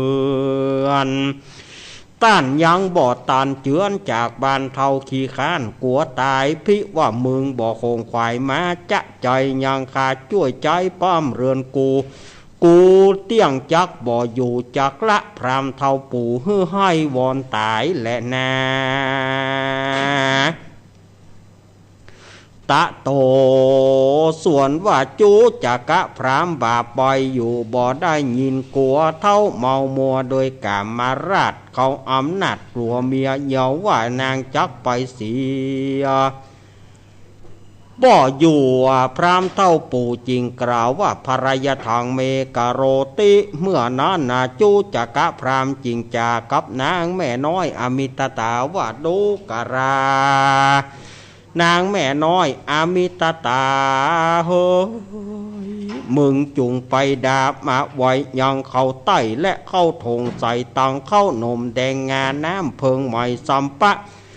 ของกินใส่จุอ่านปี้จักไปผืนผ่านายับมาเฮือใดยังคาช่วยใจป้อมเรือนจะแลเมื่อนั้นนางอมิตตาก็มโนมนะแต่งเสาะใส่ยังเข้าไต้และเข้าถงใส่ตังเข้าสตุพงกับเข้าสตุย่อยใส่ตังน้ำเพิงใหม่และเกลือใส่ตังบะเขือและหมากถั่วใส่ตังเข้าต้มอั่วและกินยำใส่ตังจักจันผงและแมงดาอั่วใส่ตังหอมบัวและหอมเตียมใส่ตังสาเรียมกับแห่ใส่ตังพระเล็กไฟใส่ตังตะไหลน้ำเตาเพื่อเฮือพรามเท่าเอาไปกินโหนต่างแล้วก็เอามาวางไว้ที่ไกลเพื่อเฮือพรามเท่าไปกินแล้วก็มากล่าวว่าดูการาพรามเท่าเฮ้ยอันนี้นะอันมาเป็นธงอันใหญ่สัมปะของกินใส่จุอันมึงจงเอาไปกินเอาไปรับประทานเอาไปกินเอาปล่อยบริโภคเอาไปแหกเลือดแหกไก่หูดเน่าตับปุดใส่หล่อนแล้วก็กินแล้วก็ลุโจลุจกขี้แหกสองกองแล้วก็ลวดตายไปเตอะปู่พรามเฮยเข้า มาฮักกันดีงาแต่ปากโนเหรอเขาเนาะ จูจักะพรามก็มายดเหยาเหือนอันลุอันคร่ำตีใดมันต่ำมันก็แปลงหือสูงประตูบอดีบอจ้ามันก็เปียเอาพระเนี่ยสกูแล้วก็ติ้วไหอันแตกวากไปตักน้ำมาใส่ในเต็มภาชนะจุแห่งตังเฟืองแองและเฟืองไหจารวงสุดฝากับเล็กไฟอันมันหักเอาใจกับตังไม้สีฟันแล้วก็เอามาใส่ให้เต็มภาชนะจุแห่งแล้วก็มาทารงเป้แต่งเป็นระสีอยู่เป็นเท่าตาจีในเฮือนมันแล้วก็มาฮือโอวาทนางแก้วอมิตตาแล้วก็มายับผื่นผ่านมือเมียมันจะจอยเฮียร้องไห้ก็เฮียหนีไปก็มีหันแลนาตามาถังประกาเสนาโตสัทธาหะอิตังวัดตัวพรหมพันธุปฏิมูลจริงอะนะดังนี้ภิกขเวดูกราภิกขุตังหลายส่วนอันว่าจูจักะพรามกันจาสองอำลานางอมิตตาน้ำตาก็มาย้าอาบนาตุกเต่าฟ้านอเรโรนแล้วก็ขึ้นเหือนสูเกิบเท่าหนังเกิบเงือบกาวกำจำเริญใจเป็นกำอะไรจะใจว่าดูกรานางอมิตตาเฮอ่านว่าห้าป่าน้อยก็มีหิ้งหน้าประตูห้าป่าทูยังเกิงหนึ่งก็ยังจักมีเหลืออยู่พ่องดูกรานางอมิตตาเฮ้ยกันว่ามึงนางไข่เหี่ยวก็เฮือเหี่ยวที่จ้องปองบนหัวนี้กันว่ามึงไข่ขี้ก็เฮือขี้อยู่ใส่บอกไม้หกไม้สางบอกมันบาใจสั้นบอกมันยาวตึง8 ศอกกันว่ามันเต็ม6บอกกูปี้ก็ลังปอกคืนมาแหละนางเฮยนะเนี่ยแต่เนี่ยว่าแต่ข้าใครเหนียวบนหัวที่จ่องบนหัวนี่ถ้าใครขี้ใส่บอกไม้หกไม้สางห้องน้ำตึมแปลงไว้ เมื่อนั้นนางอมิตตาจึงกล่าวว่าดูกราพรามเท่าเฮ้ยมึงอย่ามาโจมแอมมึงอย่ามาว่าอันนั้นอันนี้มึงจะไปตายตั้งใดก็ไปเตอะปู่พรามเหยไปตายไปจะไปโต๊กไปตายตั้งใดตายต้นไม้ต้นตอกตายโต๊กต้นไม้ต้นตอกตายเสือคบตายฟ้าผ่าตายรถโจรก็ไปเตอะปู่พรามเหยขออันเนี้ยกู้เกี่ยวเมียแสงเปิ้นนะ โจจักะพรามก่อสปายทงห่อเข่ากับไม้เต้าคัดไต่เต้าอึ่งตึงแล้วก็ลวดพึ่งลงเฮือนไปเพื่อหาค่าช่วยใจปั้มเรือนเมียก็ลงเสียเมืองศรีวิราชอันเป็นอาวาสเจ้า4 ปีที่ใดเจ้า4 ปีสมกันโยพรามก็เข้าไปสู่จาถามว่าพญางามเวทสันดรตั้นเต้าไปอยู่ด่านดาวแดนใดข้ามีใจมากไข่หานาเจ้าจ้างหนอโพที่ญาณและนายามนั้นเจ้า4 ปีมวลหมู่อันสุมกันอยู่ศาลาเขาก็ปากันดากำหายว่าโวยดูราพรามอันว่าพญางามเวทสันตรราชอันพรามกลิงกลาดเมืองสูมาเบียนขอเจ้ากูจะใจจังเผือกตั้นบ่อไว้หากเตตานเจ้าเมืองโรนรานเกียรติแก่เต้าครับออกดันเล่า4 ปีบัดนี้ตั้นไปเป็นพระฤาษีอยู่ในกิลีป่าไม้ที่จิมไกลเขาวงโกดเมืองตั้งหลายบ่ดีสักหยาดมะเนะฮือเต้าราชกูนี้ยามนั้นเจ้า4 ปีมวลหมู่อันสูมกันอยู่ศาลาล้างพ่องก็เปียบหินไล่ขว้างปู่พรามล้างพ่องก็เปียค้อนไม้ก็ไล่ขว้างปู่พรามล้างพ่องก็จุ้ยมาไล่คบปู่พรามว่าเอาตายล้างพ่องก็ขั้วขี้สายหอนขว้างหน้าปู่พราม ลางพ่องก็เปียกไม้ค้อนไล่บุบตียัง พรามเท่าตาจีใจบาปเขาก็กล่าวกำหยาบแก่พรามว่ามึงตั้งหลายให้ปาราฮีบ่มาหือเต้าพญาตูวินาศชิบหายกากาดจากปาราบัดนี้มึงป้อยมาแถมเหล่าเชื้อจัดเก่าบ่อเสียลายแหละนาจูจักะพรามอันเตวดาหากบอลโดนเข้าหัวใจก็ลงเข้าไปปากวางผาเตตั้งหิมาปานก็มีหันและนาตามาถังปากาเซนโตสัทธาอาหะโสโจติโตพระมณิยาพระมโนดังนี้เป็นเก้าพระพุทธเจ้าว่าพิกเวดูกราภิกขุตังหลายส่วนว่าจูจักะพรามบาปใบเมียด่าใจจำไปเท่าอาลัยโดยกามราชของอำนาจแห่งตันแหมันก็สะปายทงห่อเข่ากับไม้เต้าเครื่องปูจาไฟก็ลงเข้าไปสาเวยตุกยากในห้องพระกิริอันมีราชสีแรดจ้างโสมเสพสร้างอาสรายมันเตียวไปจะใจเข้าป่าไม้ไพรนาซ้ำว่าไปปะใส่หมาพรานเจตาบุตร32 ตัวมาร่อมเห่าเท่าละเก่ากลัวตายหมาพรานลายเลี้ยงไว้เต็มป่าไม้ไล่เลยครบตัวหนึ่งชื่อปูตุบแก้วเจือครบเจือกับตัวหนึ่งชื่อปูตาบมันจ้างซุบซาบจอมหอยตัวหนึ่งชื่อปูดำมอยปกห่างครางไปทั่วปั๊บป่าเสียงตัวร่ารอยทีตัวหนึ่งชื่อว่าไอโฮรีห่างดอกตัวหนึ่งชื่อปูตอกมันจ้างซอกกอกในหอมหลอนหานซัดและโคนมามันขับไล่เข้าไปไกลเปล่าเปิบเอาตัวหนึ่งชื่อมันว่าดาวสะเดดตาดาวสะเดดตีนมันไปเน็ตมันเตี้ยวบ่ดอยอันตีนไปเน็ตปะใจหมาเนอะอาตมาเนอะพ่องว่ามาตีนไปเน็ตใจนะคนนะตัวหนึ่งชื่อว่าดาวสะเดดแมนลงป่าได้7 วันมันก็ยังผ่านมารอดตัวหนึ่งชื่อปูดำปอตาแหวนเฮาเสียงแข็งเหมือนฟ้าผ่าก้องตุกม่อนแดนดอยตัวหนึ่งชื่อว่าไอตาแม้นมาเก่าเกลือย่อมไล่เนื้อตัวต่างตัวหนึ่งชื่อว่าแดงด่างมันจังนอนปางคางเจ้า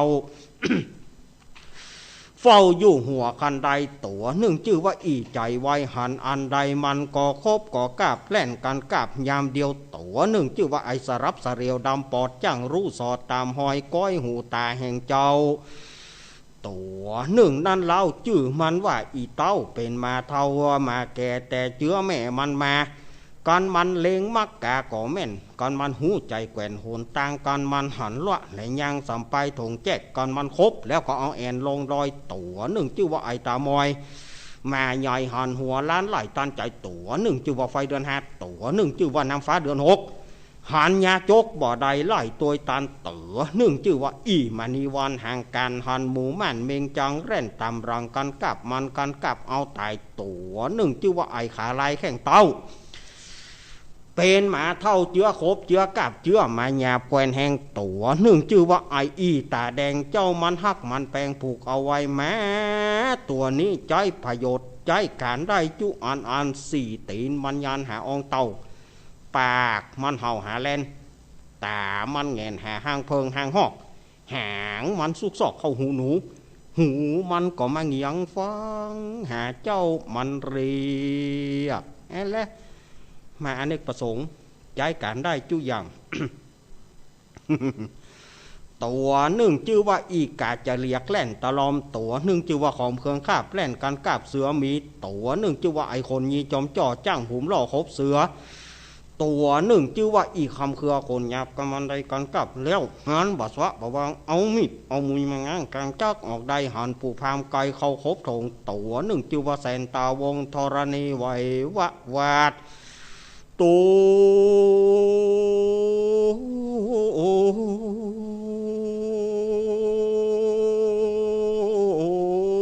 วหนึ่ง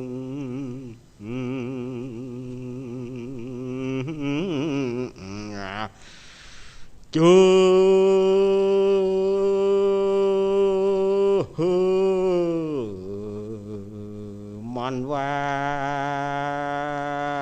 ไอ้สายฟ้าฟาดทอรณี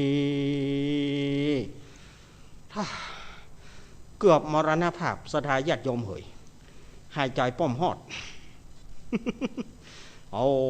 เกือบมาเสี่ยงจื้อก็มาตัวเนี้ยหมูมาดี32ตัวมาร้อมเห่าเท่าละเก่ากลัวตายมันขายยุยขายยายขึ้นต้นไม้สานต้านตายานตกไม้กวาวเปล่าวาวตกไม้มีก้นมันตีอยู่ปึงปังสองตีนยันง่าไม้สองมือยันง่าเก่าเสียไม้เตาปอกยอกขึ้นหลังตกจับใส่หลังมาปูดำห้องเพลงว่าเทคฮือมันก็สมาเร่งมือแถมเล่าเจือจาดเก่าผีตาวอนนะมันก็มาพอทงอันหัวมันก็หันหอมบัวเหี่ยลุยลายมันก็มาห้องให้วาย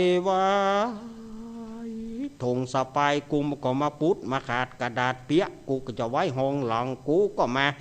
หายไปของอันใดกูก็หายไป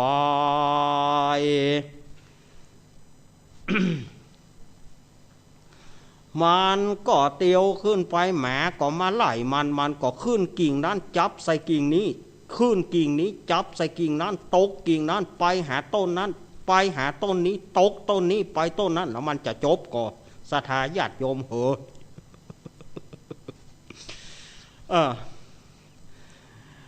กิ่งใดมันนาดิบมันก็บะเกาะไปเกาะกิ่งแห้งกิ่งตายเสียตากง่ายยะดังบึ้งเอาขอสุมาเตอะศรัทธาญาติโยมขี้กำผ้ามันออกเต้าปึงขี้ควายมาตั้งหลายก็มากินบ่อเสียงมันก็มานับแหมว่า1 2น้องสูงแม่อีงดแม่อีงัดแม่อีงอดแม่อีแงดแม่อีเนาะแม่อีแนะมาแม่เจ๊32ตัวพอดีเจตาบุตโตยามนั้นพรานเจตาบุตสุดตัวได้ยินเสียงมามันเห่ายังพรามเท่าจูจักะพรามเจตาบุตก็เข้าไปบ่จ้าด้วยคำว่าอะยังพระมโนดังนี้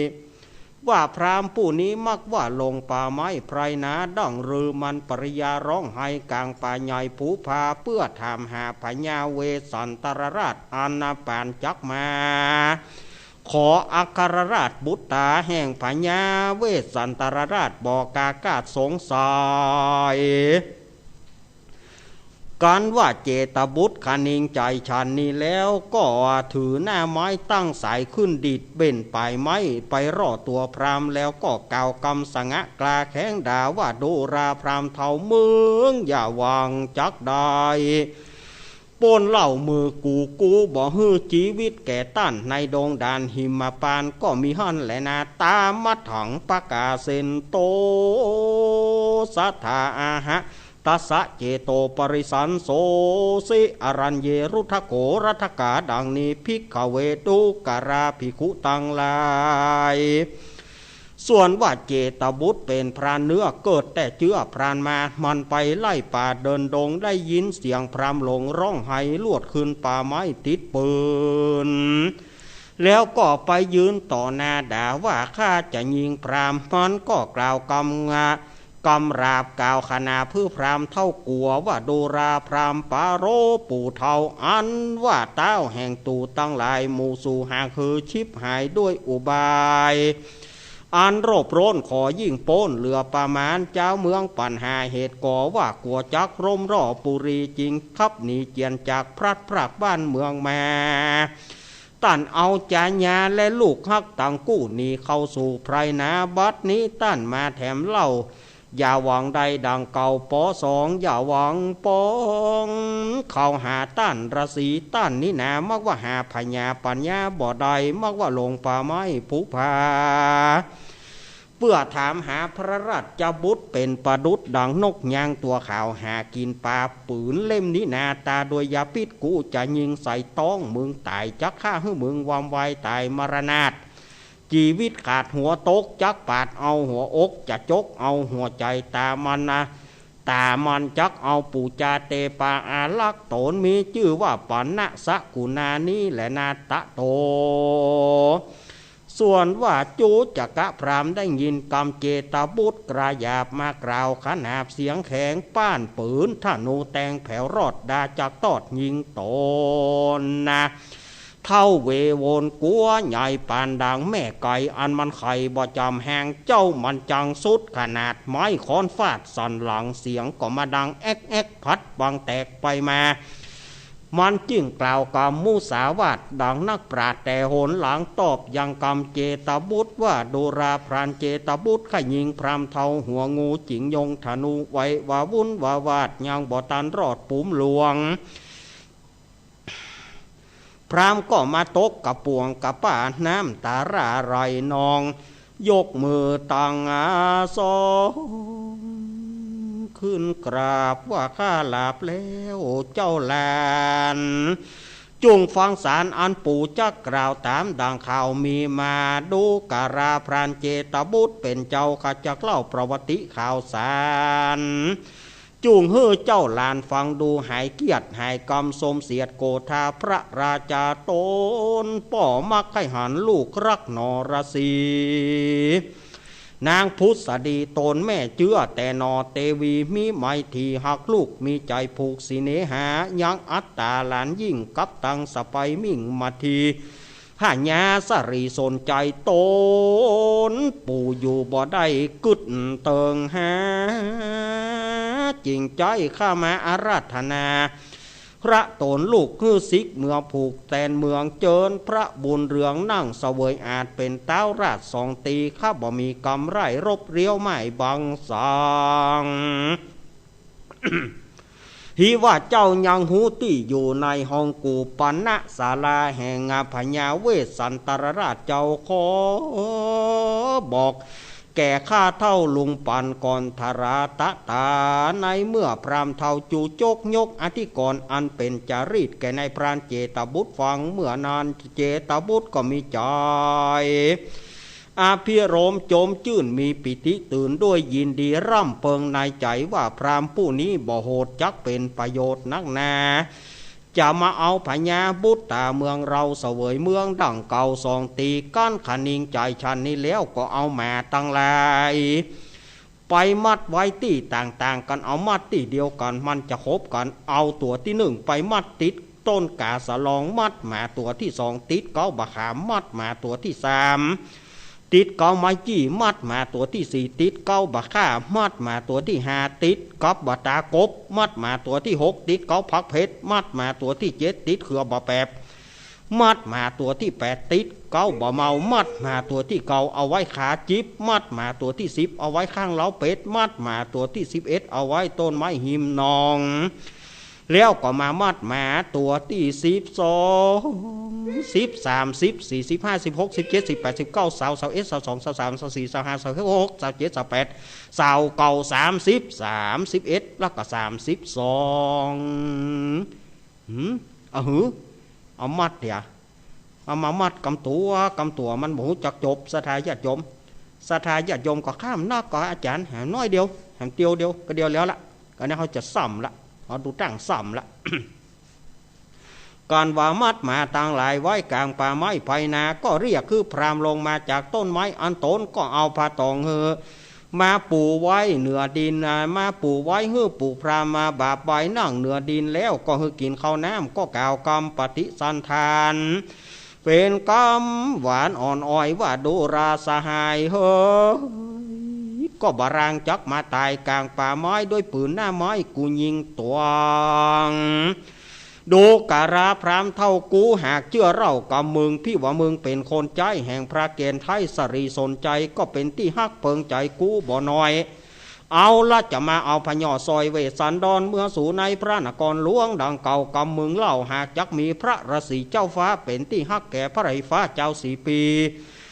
จำเริญดีแก่ปัจจาราชบุญเจ้าอาจรังลายลานกเกษมกาสายตามพระบาทบัดนี้เต้ากากาศจากเวทจโยนไว้สู่ไพรโสนปากกว้างต้านก็ก่อสร้างกะตำเปลี่ยนสร้างสมปานทำเวียนกินบวชสร้างพระหนวดเป็นราศีอยู่เป็นจีในกิรีป่าไม้ที่จิมไกรเขาวงกฏถ้าโรงเป็ดเป็นดาบดตนวิเศษอันกูจักจี้แจ้งเจตโหนต่างอันเข้าสู่จักหานะ โหนต่างอันจะเข้าสู่ในห้องกูปันณศาลาคืออินตาธิราชไทยหากเนรมิตไว้แต่โหนหลังต้านจะเข้าไปหาต้านเต้าราศีก็มีโดยอาการดังกล่าวมานี้แลนาจูจักะปะปองนิธิตังขีญาสังวันนานาวิเศษจาห้องเหตุยังธรรมเตเตสนามหาจาตเวสสันดรชาดกกันที่หาคือว่ากันจูโจกอันจะยกปริยายตั้งหลายบ่อน้อยเหือปอย้อยปังลงจะขอโป่งลงวางขอย่างโดยคาถาปดับปดา79อุปกาถานิทิตาก็บ้างโกมสมเรศเดชสาธุสาธุสาธุบ่จบกำนี้จะจบกำได้อดทนสถาญาติโยมเหยเหือปอแตกปอแตนโอ้โทมันยาวพอสมควรนะสถาญาติโยมว่าโหยาวขนาดนั้นสถาญาติโยมอาตมาก็ปดเอายังเอายังสถาญาติโยมว่าจบพอดีได้ชั่วโมงป่ายกว่าได้ชั่วโมงป่ายพอดีชั่วโมง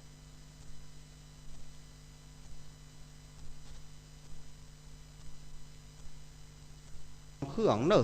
อาจจะมีเสียงเร็ดรอดเข้าวิทยุท่านเนาะสถาญาติโยมวันนี้ก็เปิ้นลองไฟพรุ่งนี้เปิ้นจะสืบชะตาเปิ้นจะมีการสืบอายุหรออาทิอุนหาสาวิจโยธรรมโมโลเกอนุตโรสปัสสตาหิตาทายะต่างตวงนะดอกอวดลวกไปปุ้นกันแน่ก่อนที่จะเปิดสายสถาญาติโยมต่อไปก็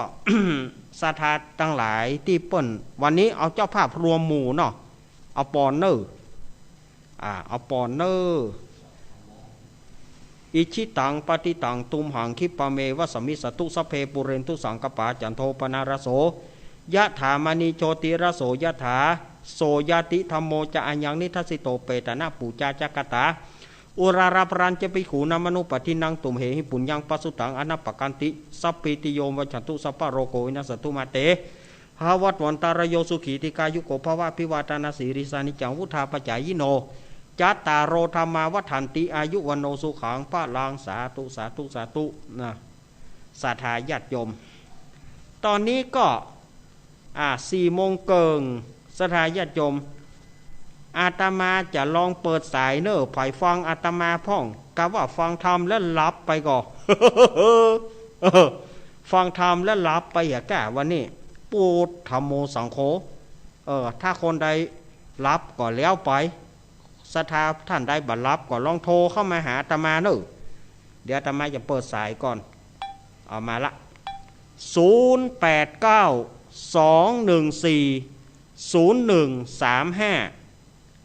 0892140135วันนี้ไผ่จะโทรเข้ามามาจากอาตมาโทรเข้ามาได้เลยเนอะบอกแล้วว่ามีไผ่ก็มาอาตมาคนเดียวเตะทำคนเดียวกับวันนี้เตะฟาวไปกับวันนี้ถ้าไผ่ที่ฟังอยู่ตอนนี้สายว่างแล้วเนอะ0892140135โทรเข้ามาเลยสถาญาติโยมโทรเข้ามาว่าอยู่ที่ไหนอย่างใดดอกจันดอกจันละ488หั่น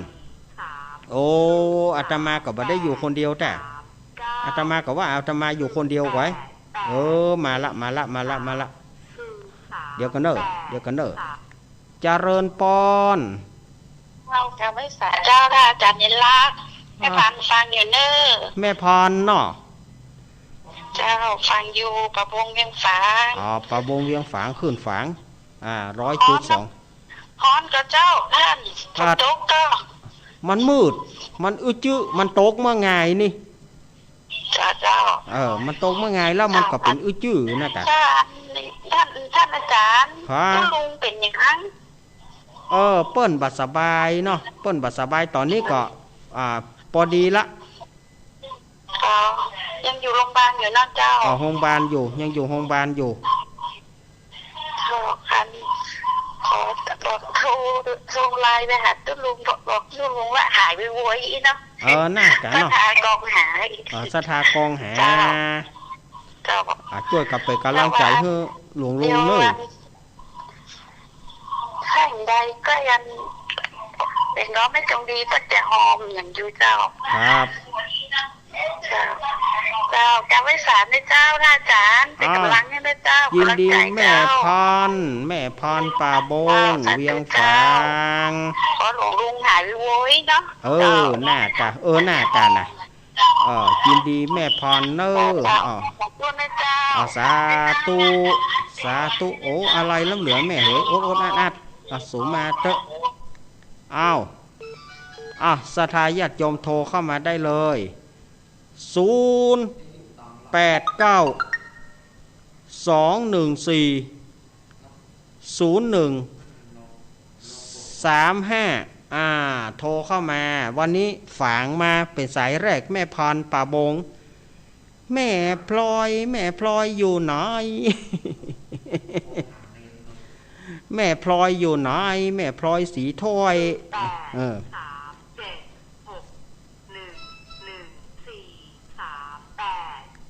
เจริญปอนโอ้ป้อนานเหลือพระครูจันทร์กันเลยนะฮะ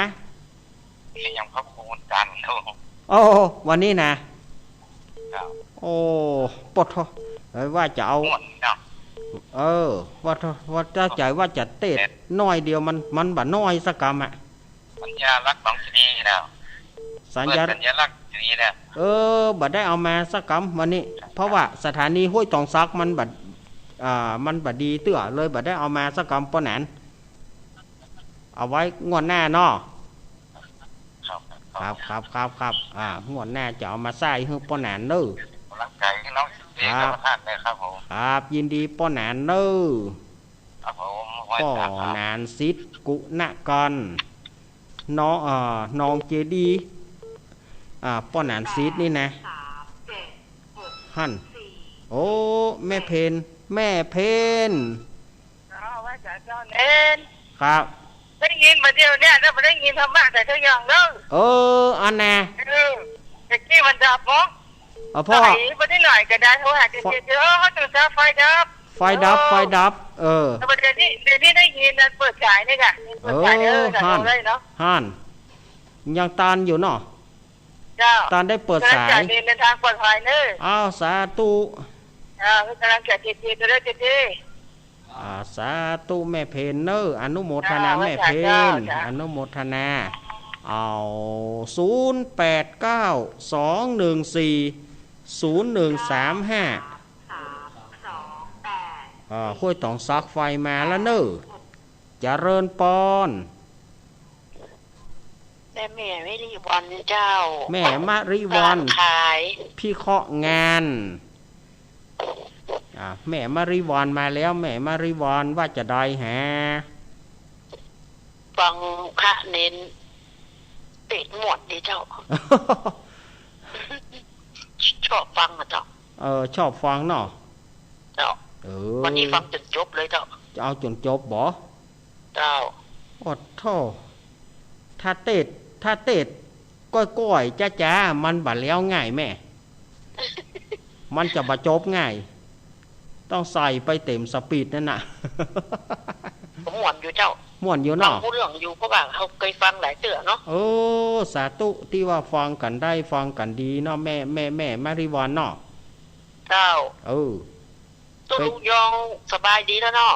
เปิ้นก็สบายดีละเจ้าแม่อวยพรให้เปิ้นเลยแม่เจ้าขอปัญหาไว้ๆนะเจ้าแม่บอกไปเลยเปิ้นฟังอยู่ยินดีแม่มาริวันเนอทุกลุงหายเว้ยๆเนอสาธุแม่มาริวันพี่เคาะงานก้อยสาเจ้ายินดีแม่เนอแม่มาริวันนี่ก็แม่อายแม่อายสาธุ สาธุสาธุสาธุโอ้แม่อายก็ฝังมาด้วยก่อนวันนี้แม่มาริวรวางสายเฮือกรรม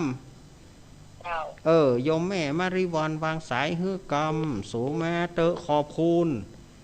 thank you thank you อ่ะ มาแต่งอย่างกิ้วอีแม่นี่ มาแต่งอย่างกิ้วอีแม่กึดบดีว่ะมาแต่งกิ้วอีแม่ว่ะนั่นแหละมันน่าเป็นปรปักษ์กันไปเหียเอาใครจะโทรหาอาตมาโทรเข้ามาได้เลยเนอะ089 214 0135 089 214 0135มันบอกเหมือนเมื่อคืนเนาะเมื่อคืนนี้มันเกินน่ะเมื่อคืน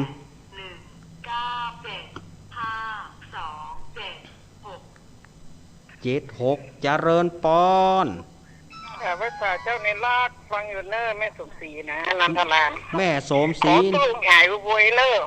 นะแม่อวยปอนให้เปิ่นเลยจะทำงานรับหรอนะเปิ่นฟังอยู่บอก3 โมงไงน้องเห็นพักผ่อนแหน่ตุลุงหน้ากะขอหายบวยผู้ถ้าถามพระครูทำบุญก็ขออายุมันยืนยาวผลบรรทุกประสบกระดูกพระไทยพระเกาะเสนียดจันไรแมนทั้งหลายทั้งปวงเลยตะกอนขอคุณพระคุณเจ้าสิ่งศักดิ์สิทธิ์คุ้มครองเจ้าญาติในเจ้าสาธุยินดีแม่สมศรีสิทธิกิจนันทารามนันทารามนี่อยู่ฝั่งเนอะสรายญาติโยมศรัทธาของหลวงปู่ใหม่เปิ้นอายุเปิ้นจะแก่ตาใดกระจังเปิ้นก็ได้ชื่อหลวงปู่ใหม่ชื่อเปิ้นถึงใหม่เสมอหลวงปู่ใหม่นี่นะอาตมานับถือเปิ้นในสมัยอาตมาเป็นละอ่อนน้อยๆมาอาตมาได้ปะเปิ้นเนาะโอ้เปิ้นก็อายุเปิ้นก็ยังยืนนานอยู่หลวงพ่อใหม่หลวงปู่ใหม่ หลวงปู่ใหม่วัดนันทารามอำเภอฝางจังหวัดเชียงใหม่วันนี้ฝางมานักสายใต้มีป้อนหานซิดกุณการแล้วก็มาแม่เพนสายใต้เฮามา2เพราะว่าสถานีดังมาเมื่อหลุนสถานีดังมาเมื่อหลุน ใครจะโชว์หายุงง่ายก็โชว์เนอะ ลูกไหนมานี่ถ้าใครจะโชว์หายุงง่ายวันนี้ก็ยังก็โทรมาหายุงง่ายก็ได้เนี่ยโทรมาเบอร์เนี่ยเนอะลุงไอ้บัวโอ้ยบ้านี่ก็ยายจ้ะอู้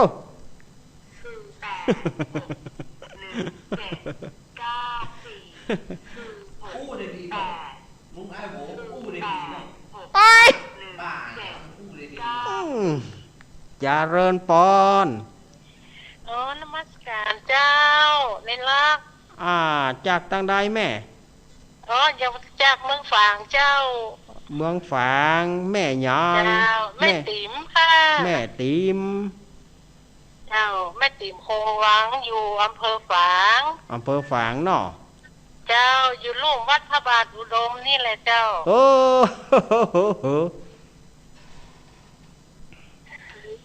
บัดใจไก่กันเนาะไก่เจ้าฟังเน้นรักตลอดเลยยินดีแม่เฮ้ยเมื่อคืนเนี่ยไม่ได้จัดการเน้นแล้วจะได้จัดละมาละวันอังคารบอกวันการกับวันพุธอาจจะขยับกันขึ้นมาคืนใดก็บอกได้ยินคืนใดก็บอกได้ยินนี่หน่อยเน้นรักมันไปไหนนี่หน่อยบ่ได้ไปไหนแม่เฮ้ยมันยังกะบางทีก็เข้ากรรมไปเตื้อแม่ก็ต้องหาไม่ใช่อย่างขอบคุณอนุโมทนาบุญแม่เจ้านี่รักสบายดีกว่าเจ้าสบายดีแม่เฮ้ยสบายดีเจ้าสบายก็ดีละดีใจเตยเนอะครับเจ้าไปเย็นนะเจ้าน่าจะโทรไปแหมโทรมาได้เลยเนอะแม่ติ๋มไปว่าคนอยู่หันนะวันนี้ฝางมานักเนอะสถาญาติโยมฝางมาหลายสายยินดีแม่อนุโมทนาสาธุแม่ติ๋มแม่ เจ้าขอบคุณนักๆเจ้าครับเนี่ยถ้าเฮาบ่ได้แม่ศรัทธาญาติโยมเปิ้นก็กองหาแม่วางสายเฮือกามขอบคุณแม่ติ๋มวางสายเฮือกามเดี๋ยวกันเด้อเจริญปอนโยมปี้โยมปี้เจ้าฮะซุ่มมาซูมเอาเนาะซุ่มนกกระติดเลยว่ะโอ้ซุ่มมาดอกซูมก่อนเน็ตอยู่นะติดอยู่แป๊บซุ่มมาสติดเลยโอ้ถ้าเยอะก็ต้องหาเจก่ะก้อยอ่ะว่าซุ่มก้อยฝากความคือต้องหาแม่สุแก้วศิลปรฝากความคือต้องหาแม่เพนเตโนแล้วก็แม่กองแรงนะเจ้าโมว่าเปิ้นฟังอยู่พอโทรมาหรือยังแม่กองแรงนี่เปิ้นจะฟังเมื่อคืนที่บุญยวาสเพราะว่าช่วงนี้เปิ้นบ่รับสัญญาณวัดบุญยวาสจะรับสัญญาณตั้งแต่ 6 โมงครับเจ้าผมได้ฟังเนาะเปิ้นบ่ได้ฟังเตื้อก็ว่าข่าวช่องก่อนๆนี่ตอนเขาเล่าเจี้ยเนี่ยเปิ้นจะฟังเมื่อคืนเนาะเพราะว่าเปิ้นจะเริ่มสัญญาณตั้งแต่ 6 โมงไปน่าเสียดายเนาะครับแต่ว่าแม่สุแก้วศิลปรนี่ฮับอยู่เนาะฮับอยู่แม่เพนฟังอยู่เนาะแม่เพนฟังอยู่ความก็ตึงหาสองท่านนี้กันแล้วกันถ้าก็คงแฮมประมาณบักเกิน2 อาทิตย์ให้ได้ฟังละขึ้น104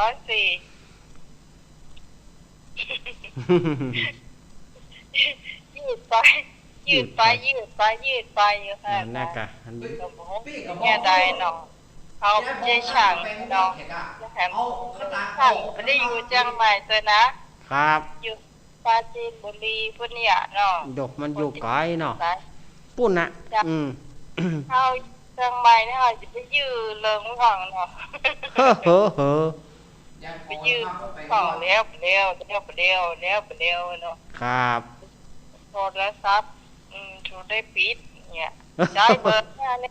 ได้เบอร์ที่เขาโหจักเนี่ยใช้เบอร์ที่เบ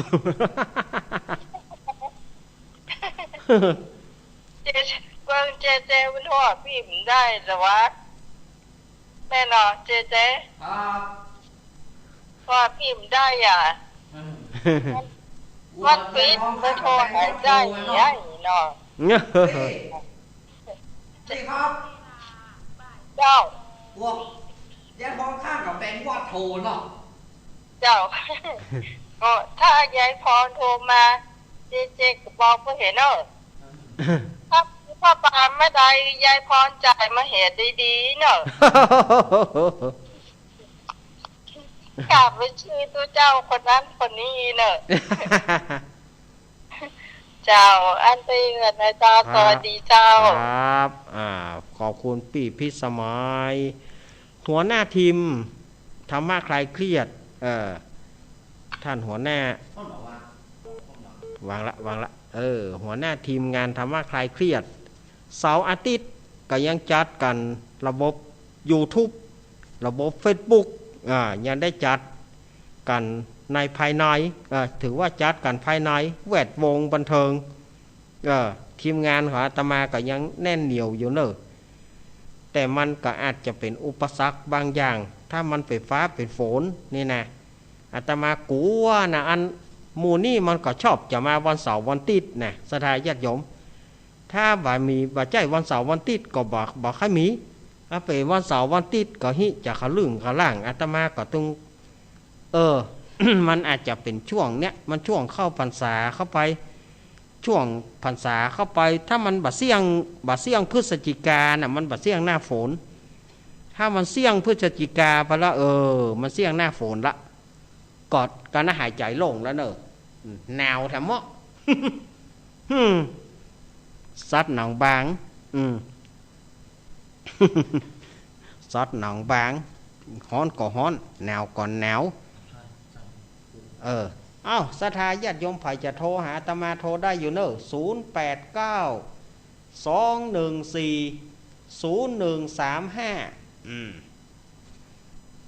แจ้งไว้กับญาติโยมก่อนว่าถ้าแถมกรรมนี้อาตมาสมมติว่าอาตมาได้ใจออนไลน์ตั้งโทรศัพท์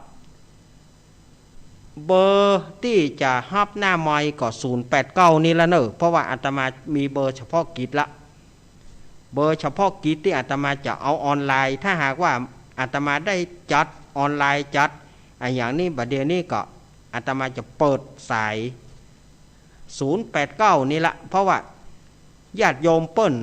ลู่จะโทรก็เตือนอาตมาใจ089เนี่ยเอาออกอากาศพอเปิดสายญาติโยมก็เข้ามาตืดอาตมาก็เลยบ่จ้างเนี่ยเด็กก็เลยซื้อซิมพอดีว่าเครื่องเก่าอาตมามีเครื่องหนึ่งก็เลยซื้อซิมมาใส่แล้วก็เอาไว้เป็นเบอร์เฉพาะกิจเบอร์ออกอากาศแล้วก็ถ้าจะโทรก็089เนี่ยฮือสถาญาติโยมแล้วใจบ่ห้องก็เดือดร้อนบ่ห้องบ่จอมเบอร์เก่านี่กะก็เบอร์เก่าอย่างใดอาตมาใจออกหน้าหมอยก็เด็กโทรมันฟังโทรตะเนอญาติโยมก็จะโทรติ๊กๆบัดนี้อาตมามีเบอร์เฉพาะกิจละเบอร์สำหรับที่ออกอากาศมันเบอร์อย่างถ้าอาจารย์บอก เพราะอาตมาบัดจะเอาเป็นเบอร์บอกอาตมาไว้ออกอากาศแต่ว่าเบอร์ที่จะเปิดสายหน้าไมค์ก็คือ089เบอร์เนี้ยเบอร์ที่ญาติโยมโทรเข้าอาตมาเนี้ยเอาอีนอหูกันแล้วนะถ้าหากว่าอาตมาใจออกอากาศวันใดอาตมามีเบอร์เฉพาะกิจแล้วก็เบอร์ที่จะรับสายก็คือ089นี่แหละเอาศรัทธาญาติโยมแล้วใจเหีย บอกก็จะโทรติ๊กไอสัญญาณก็จะหลุดจะไปโทรเนอร์ถ้าอาตมากดฮับก็คือหลุดเลยมันลู่กันเนี่ยเพราะว่าหายใจห่วมดังคนโบราณเปิ้นว่าหายใจห่วมดังกันมันยุ่งอาตมาก็เลยแปลงเบอร์เฉพาะกิจเอาไว้ออกอากาศโดยเฉพาะแล้วก็เบอร์โทรก็คืออาตมาก็เปิด089เนี่ยมีอยู่ก็ไผจะโทรอาตมาตอนนี้เหลือเวลาแถมหน่อยเหลือเวลาแฮม6นาทีเหลือเวลา6นาทีไผจะโทรหาอาตมาถ้าถามปัญหาจะได้สายเดียวถ้าบ่ถามปัญหาจะได้2สายมีก็0892140135แต่ว่านี่ต้องขออภัยญาติโยมเนอะแต่ว่านี่นะขออภัยจะได้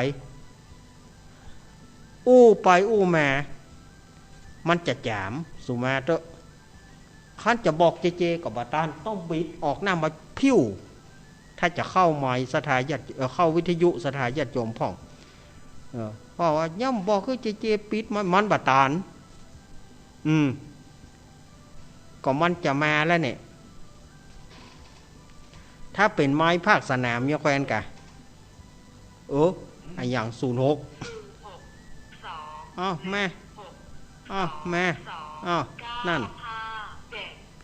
เจริญปอนสวัสดีค่ะโทรจากไหนโทรจากสันปะตองสันปะตองบ้านยังแม่บ้านบักขามหลวงบ้านบักขามหลวงตั้งยินตลุง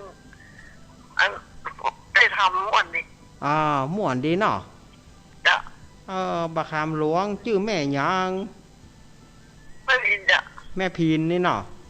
แม่พินบักขามหลวงเฮาก็เลือดสันปะตองเหมือนกันแม่เฮาเป็นคนสลีกเก่าแม่บุญธรรมเฮาเป็นแม่บุญธรรมเฮาอยู่จ้างกระดาษ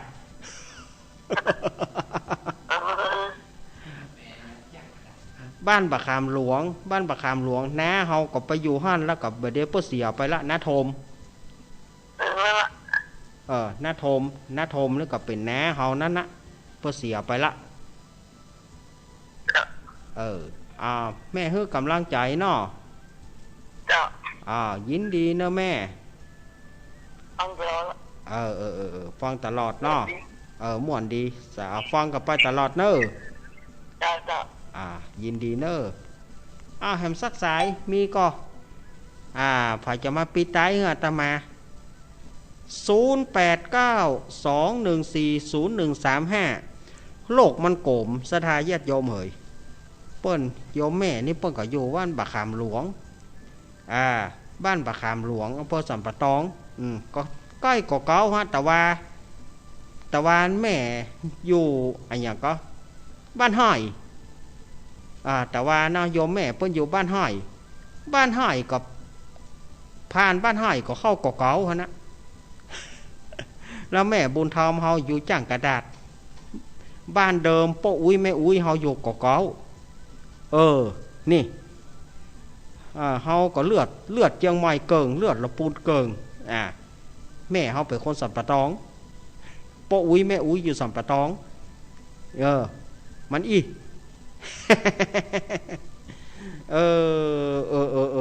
น่ะมันไปหรอสดายญาติโยมเหยเนี่ยมันเป็นการที่เฮาจะมามาจ่ากับสถาญาติโยม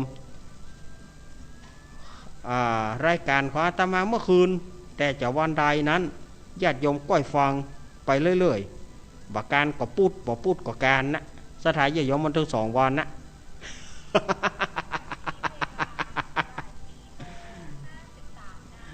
บักการก็พูดก็การ